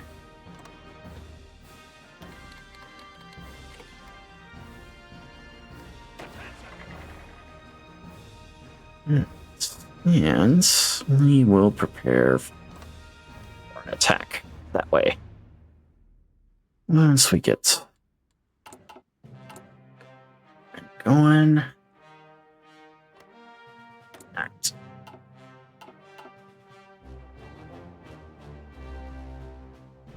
Listen up.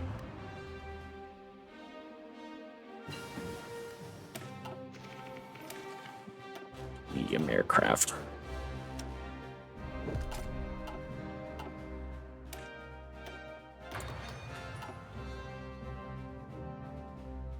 Hold it.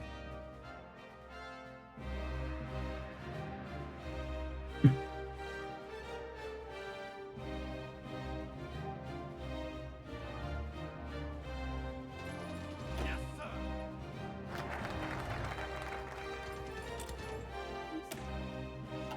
Yes, declared war on them. That's good.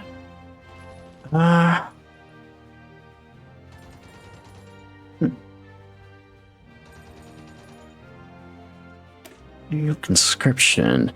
We have long neglected the wealth of manpower our empire provides. It is time we drastically improve conscription through the empire and ensure that we have an abundance of manpower to fight our war.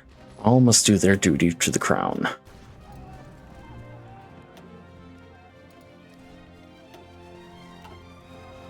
Okay.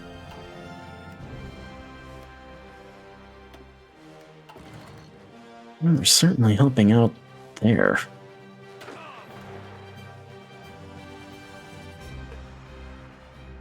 Alright.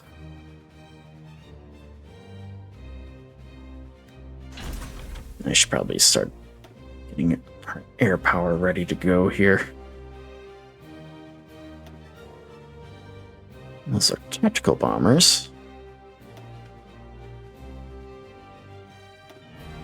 Really? Yeah, these guys here. Okay.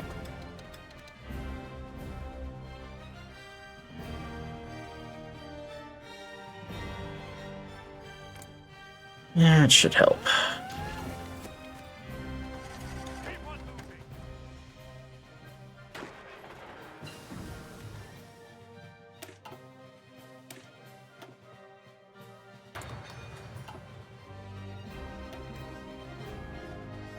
Yes, sir. Mm.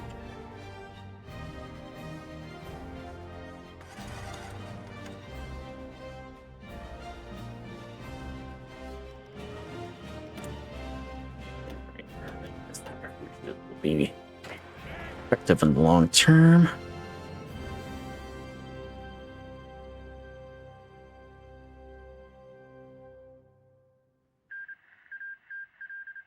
And Portugal is annexed.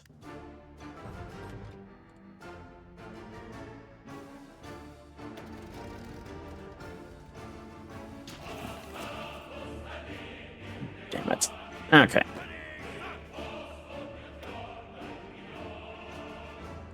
Let's bring these guys over here. Okay. We just need something to help slow them down.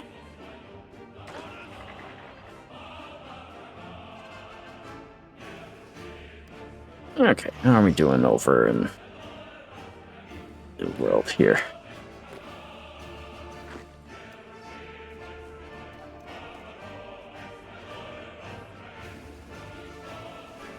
Ah, fuck.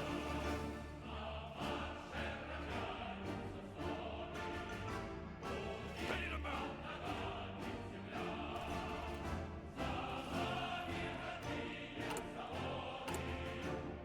Oh, that's gonna be a quagmire in I can tell already.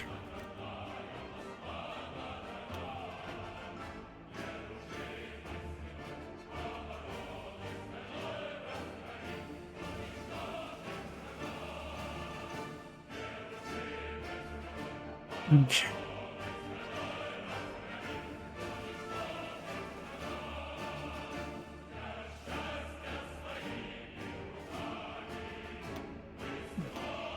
Let's, yeah, get all that.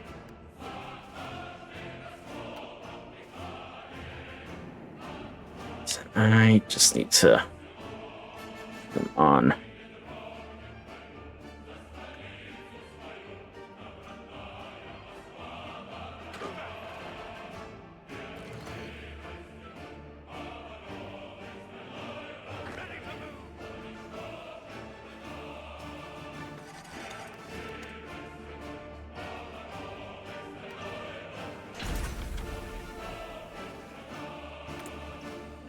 And a fleet submarine. Get that going.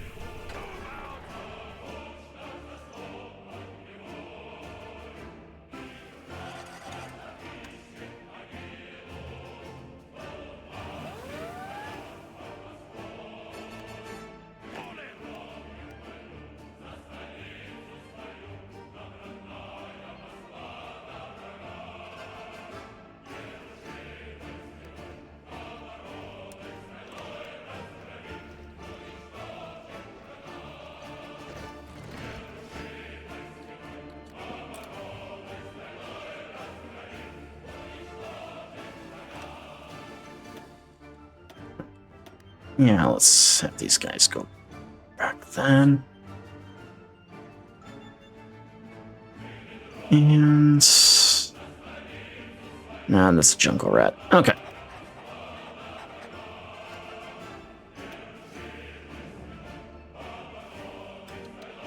Alright, bring all the air power to bear here.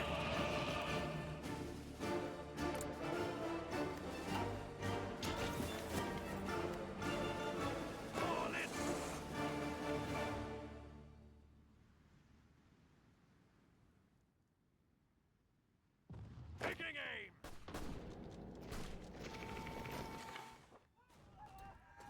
aim. Well, we actually did hold on to Cairo, so that explains it.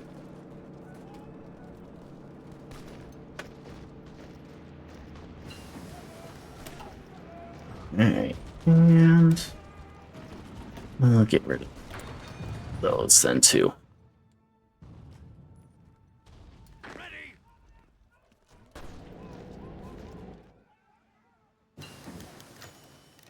There's the Japanese expansionism. While the Empire of Japan rapidly expands in Asia, occupying its neighbors and devastating nations, their industries and national resources propping up the economy and flowing to their factories and turning into weapons of war.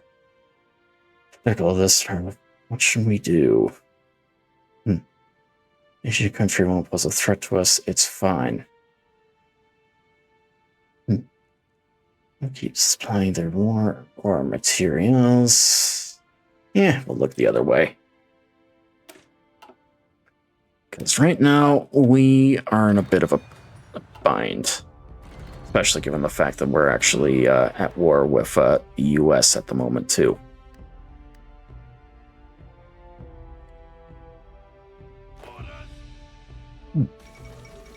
And France has capitulated to the German Reich. Alright.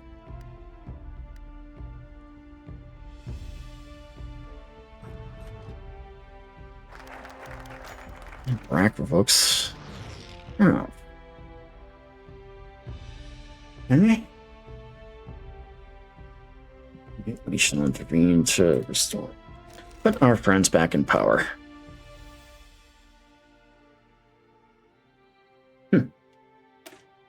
You know what? We're already at war with the US, so why not do this? The legacy of our golden age is one of our culture and language being present across the globe.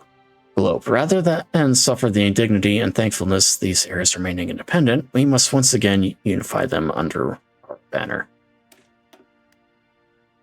Yes, sir. Central planning. Good. We're actually starting to make some progress here. Yeah, we'll take care of that then too.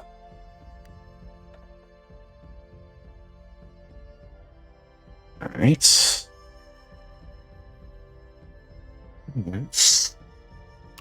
Logistics focus.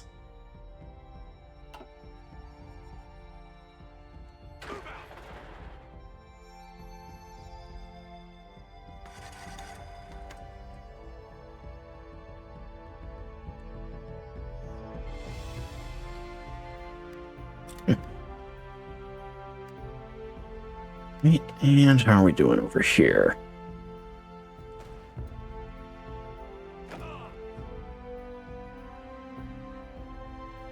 We're actually starting to push through a little bit here. I think our supplies it's helped out a lot.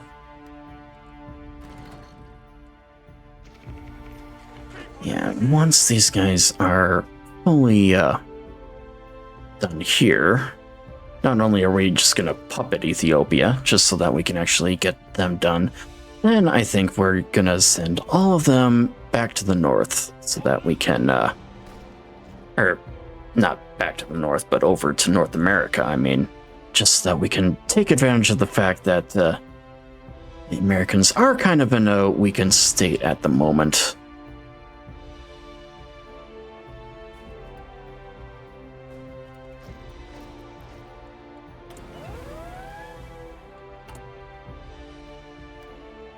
Okay.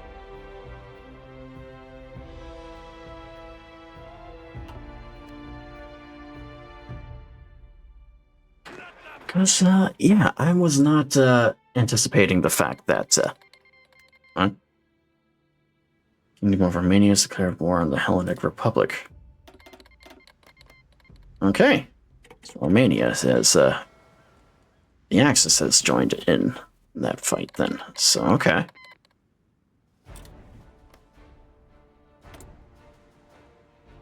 Can we actually... We cannot. Alright.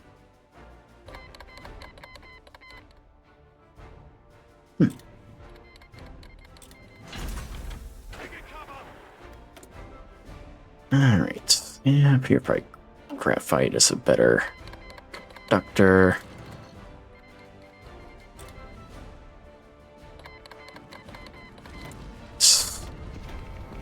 Yeah, we'll in here. Yeah, it does look like doing that. Fine. Republic of Turkey has joined the Axis.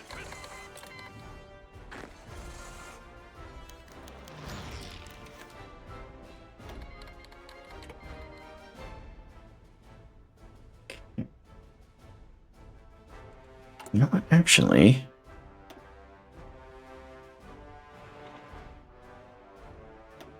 Let's actually start building up another air base here, because I would like to bring over some air power to North America then as well, once we get the opportunity to. Yeah, we'll let them use our air bases, that's fine with me.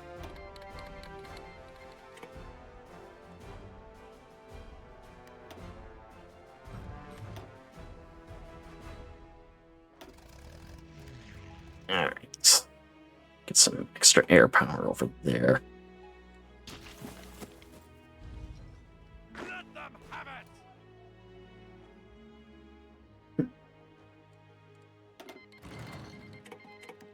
And yeah, we'll do that.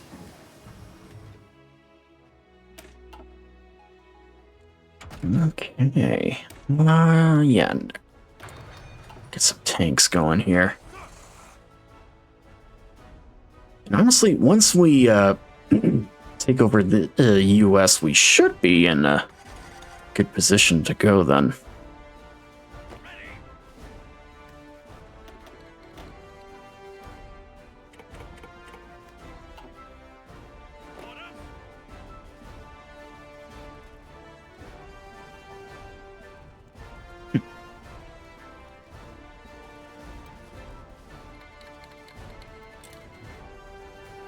Okay. Doing well.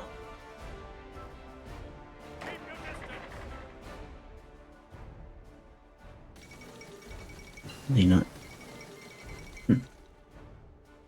Okay, and the Empire of Japan demands French Indochina. Taking advantage of French weakness and the latest struggle in Europe, the Empire of Japan has coerced the new government into surrendering control over the colony of Indochina. Okay, Vulture's picking out a corpse. In the United States, blockades oil shipments. Alright. Now, you there.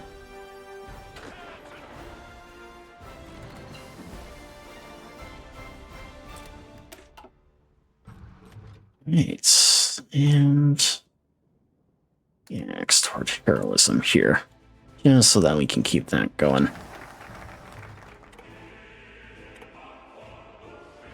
All right, and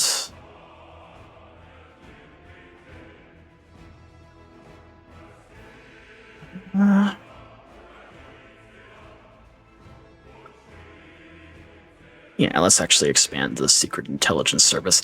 Secret Intelligence Service, commonly called MI6, helps protect our homeland from subversive elements and foreign threats. Though formed during the Great War, they were reorganized in the 20s.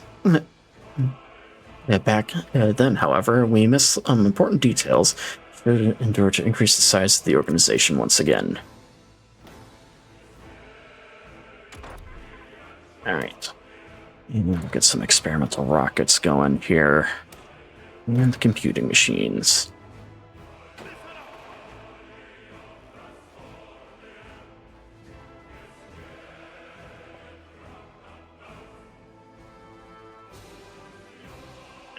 Hey. Good, that's done.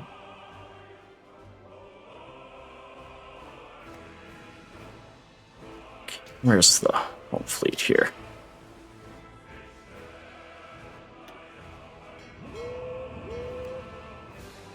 Now let's actually just get that going just so that we can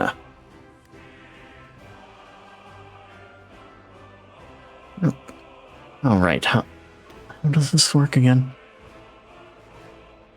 I'd probably be able to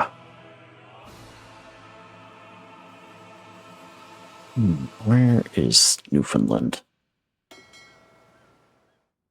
Nope.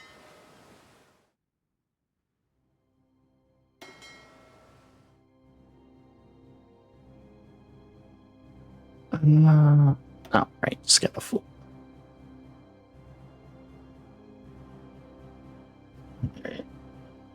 No. Downside of, there we go. Okay. Okay. Now they're on the move.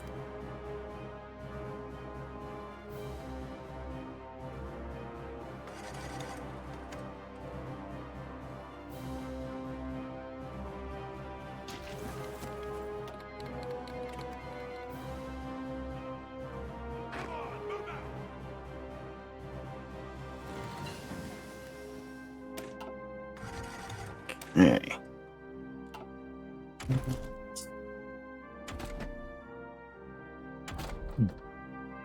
You know what? Actually, yeah, let's do this.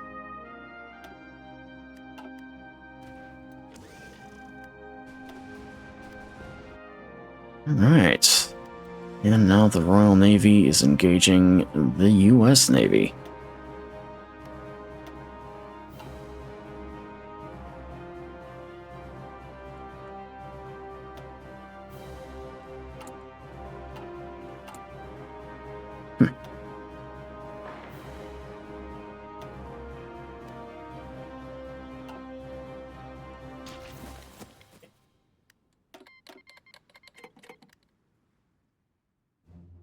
Ready to move. Okay.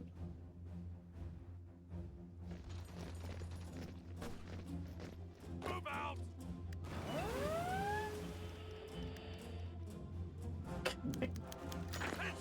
Thanks. Yeah. Sure will work. Ready.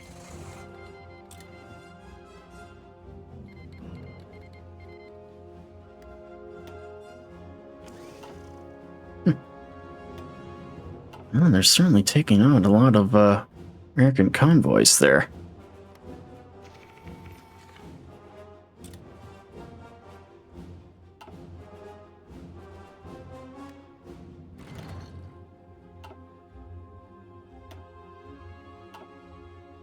Alright, I need to take some oil here, so let's actually have these guys just halt for now.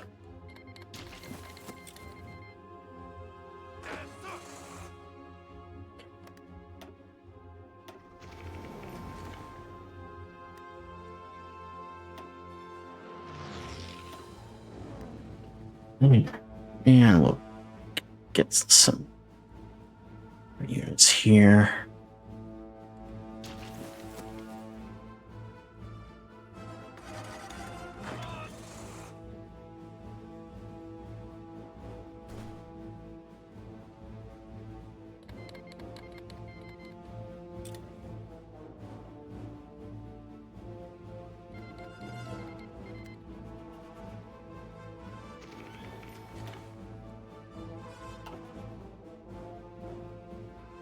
Ah, fuck me.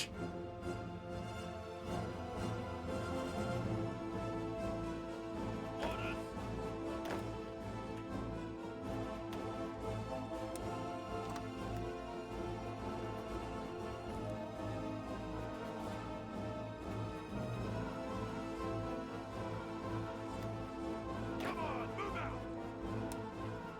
All right. Come on, move out. Yeah, just have those guys hold their ground.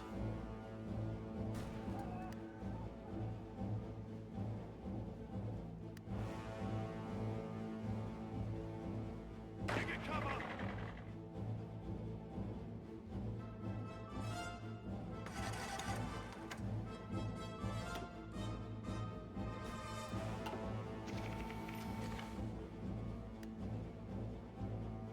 That's enough.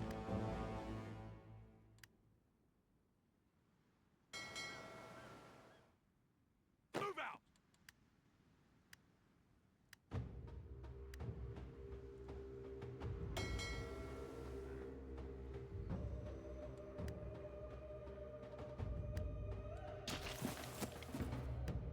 That's enough.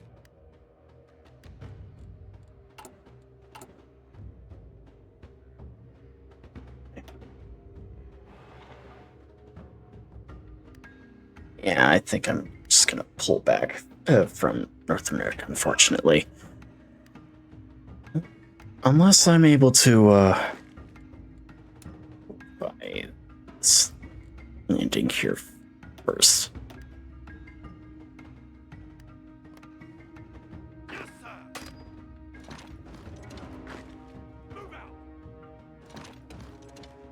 That's enough. Oh, maybe not. Okay.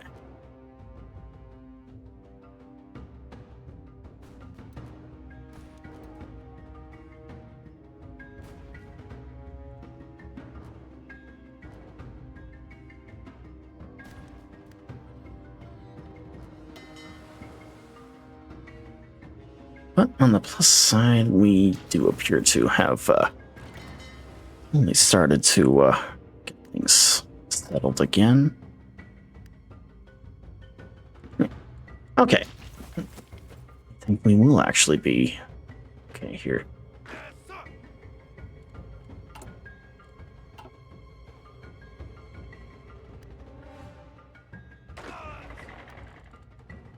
Unfortunately, we are out of fuel.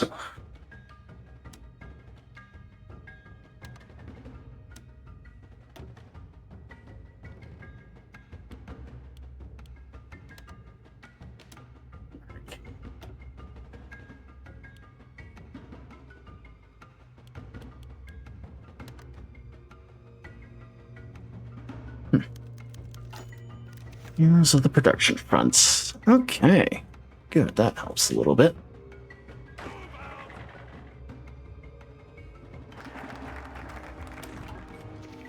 Hmm.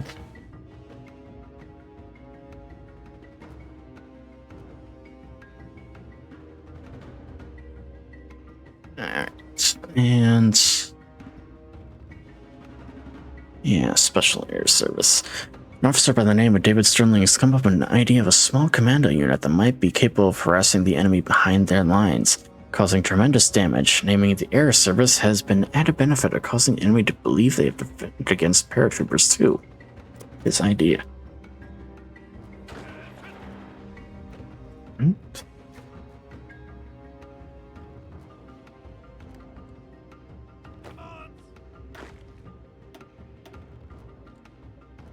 Listen up. Okay. Ready to move.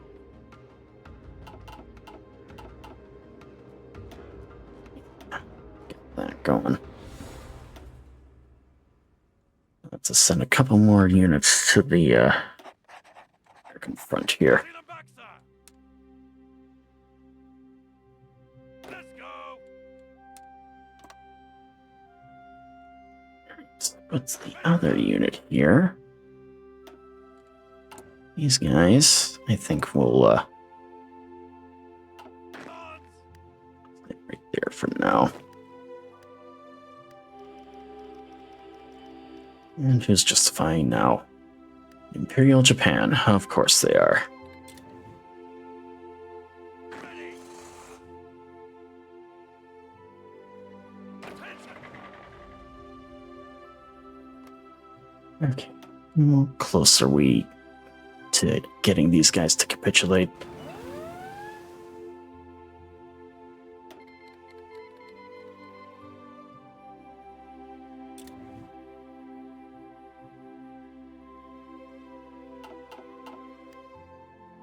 Keep on attacking.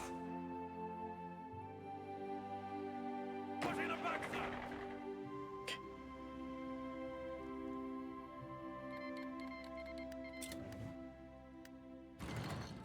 Ready.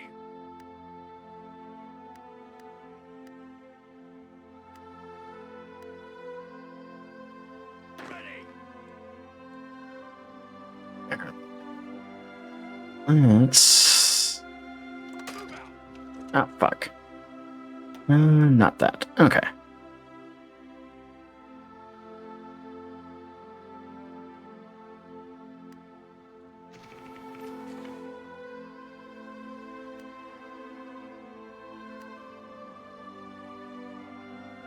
Hmm.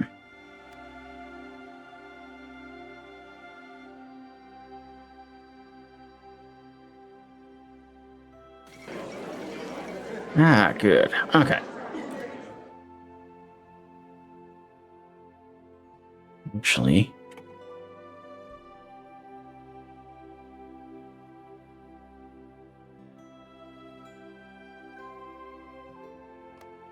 let's actually just pop at them. And you.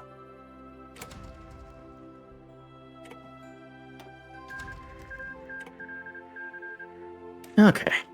Now that that's done, Attention.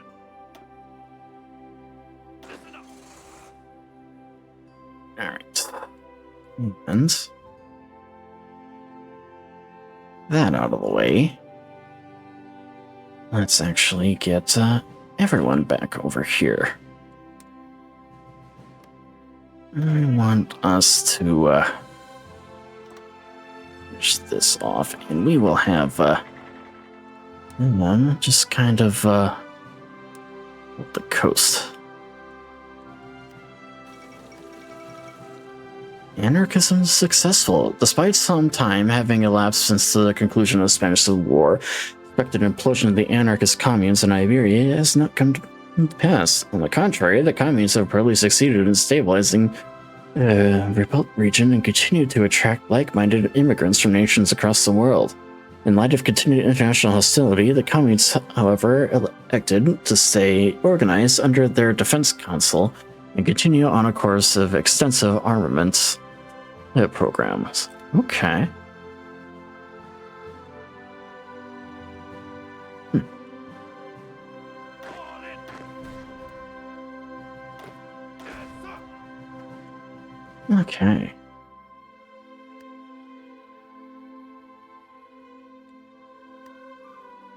Move out.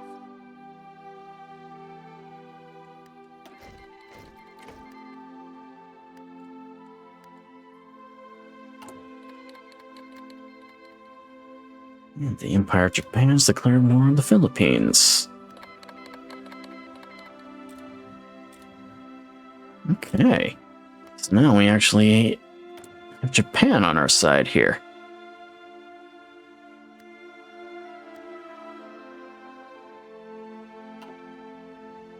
So hopefully with them, they'll be able to draw some of the American forces away.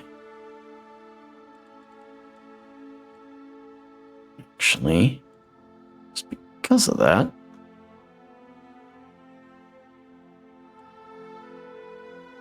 Yeah. We'll get ready there.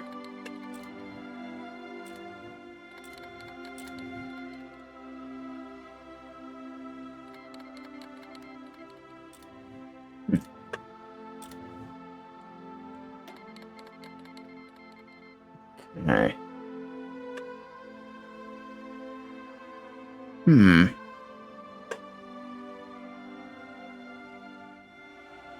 You know what the hell?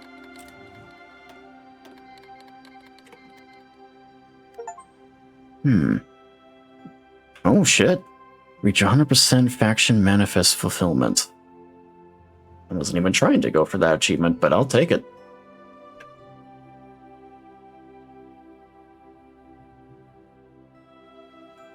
Listen up.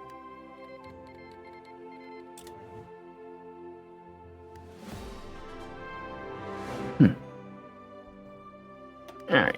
Let's actually just start the offensive here.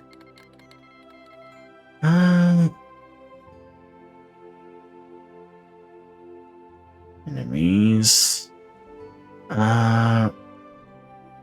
Decline.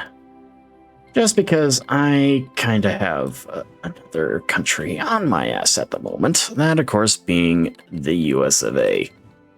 Once they are properly dealt with, then I will join everyone else.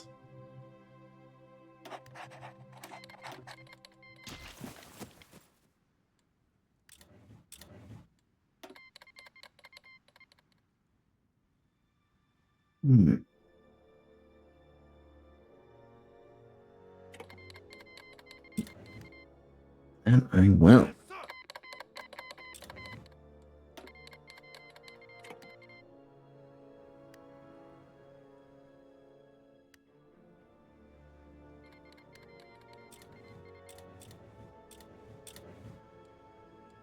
Looks like some of these countries are now joining us.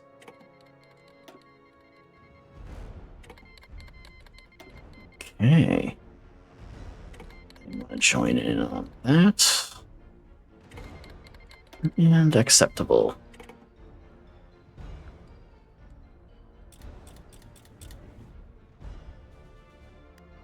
Okay.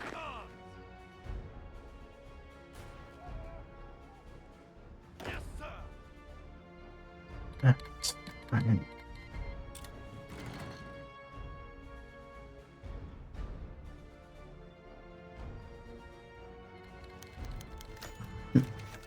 This way, let's join the Axis. Mutually beneficial trade.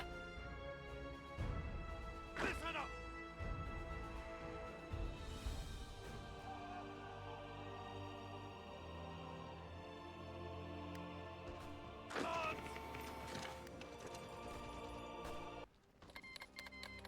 This is a talk on national security. Because the job of the whole purpose of Yeah. the president is to keep you now and your children later and your grandchildren much later out of a last-ditch war for the preservation of American Yeah, let's actually just and of all them the going things here. that American independence means to you, to me, and to ours. Never before So we need Jamestown and Plymouth the rest of our reinforcements here. our American civilization been in such danger as now. The Nazi masters of Germany Okay. made it clear that they intend not only to dominate all life and thought in their own country, but also to enslave the whole of Europe, and then to use Yes, the sir. resources of Europe to dominate the rest of the world. Listen up! Okay. And now we have our reinforcements finally pouring in. Nature of this undeniable threat, it can be asserted properly and categorically that the United States has no right or reason to encourage Republic of Syria has capitulated as the Lebanese Republic. outcome when there is a clear intention on the part of the aggressor nations to abandon all thought of dominating or conquering the world. The forces of the states that are leagued against all people who live in freedom are being held away from our shores. The Germans Okay. They want to join in. on the other side of the Atlantic by the British, Gladly. and by thousands of soldiers and sailors who are able to escape from subjugated countries. The Japanese are being engaged in China, in Asia, We need by a the couple more of Chinese those. in another great Alright. defense. And you know what? It is kind of getting late, so I think we will Fleet probably call things good here for now. with Oh, explosive bullets, of course. economic Okay, I'll wait a little while longer here then, just so that ads are done here before we call it good.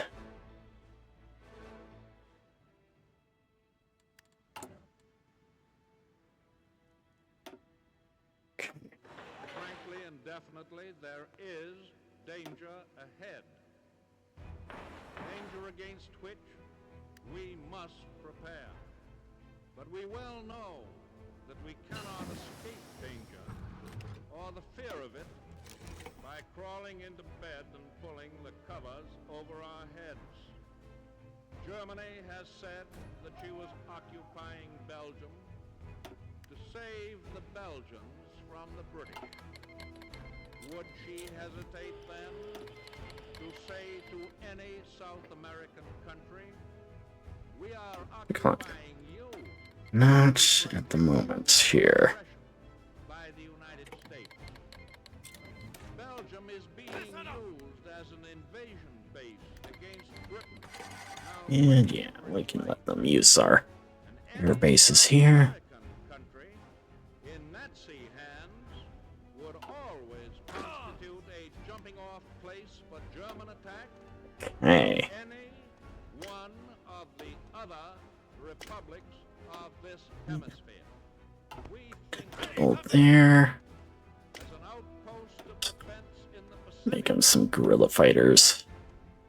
The And Azores are closer to our shores in the Atlantic than Hawaii is on the other side. right. Oh, I completely missed that. Get a basic heavy tank going here. Bonds! Ready! There are those who say that the Axis powers would never have any desire to attack the Western Hemisphere. This is the same dangerous form of wishful thinking. Oh, right. It'd probably help if I The powers of resistance of so many it's here. people. Let us no longer blind ourselves to the undeniable fact that the evil forces which have crushed, undermined, and corrupted so many Now we can get that going. already Uh, let's do Commonwealth ties. United by a common allegiance to the crown, the nations of the British Commonwealth. and every day First, we must count on the event of global conflict. Securing our diplomatic administrations will be the measure. in our own and neighboring Alright.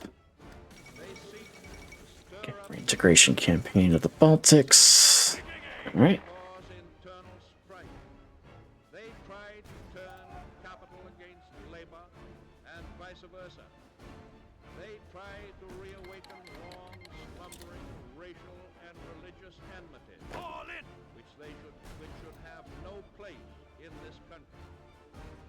And there are also American citizens, There. many of them in high places, who unwittingly abetting the work of these agents. I do not charge these American We'll keep that information classified. what I do charge. Follow Manila. Manila, capital of the Philippines, has fallen to the Japanese after withdrawal of its American and Filipino defenders. The entrance to the strategically vital Manila Bay remained contested for some time after the city's fall due to the heavy concentration of American coastal artillery on Corregidor Island, but the guns eventually fell silent after a concentrated Japanese attack. Where Japanese control, the rest of the Philippines are expected to follow shortly after. This is a stinging defeat to the American forces in Asia and the Pacific. No appeasement with ruthlessness. There can be no reasoning with an incendiary bomb.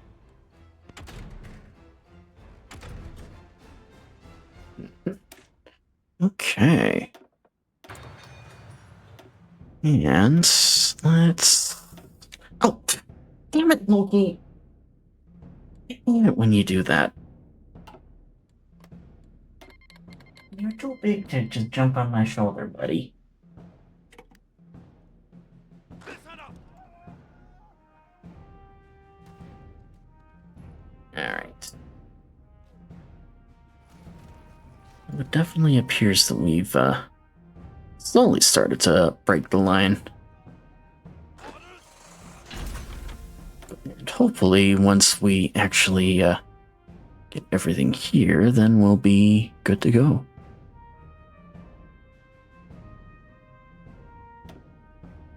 Okay.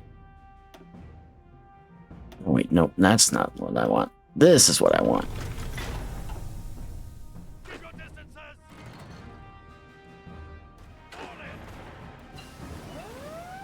Alright, extraction. Get some oil processing going here. We need to actually get our flow of oil going once again. Move out. Move out.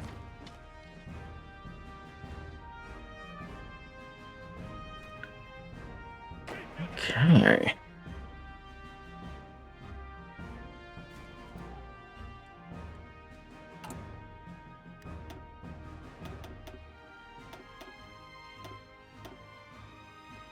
Okay. Yeah, we'll get that going. What equipment are we missing? Naval bombers. Yeah, that's fine. Orders.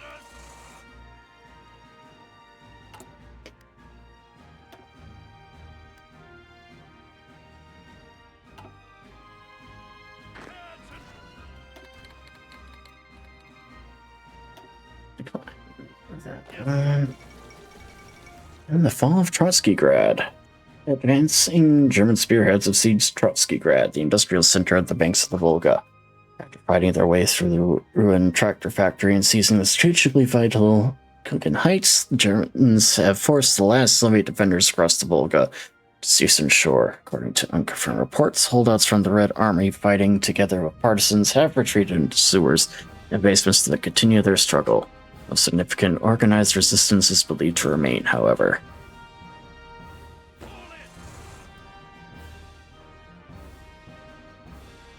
Okay.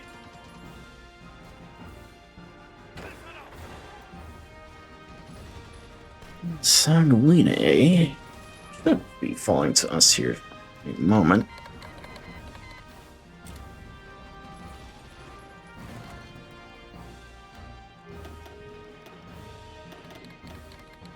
Okay.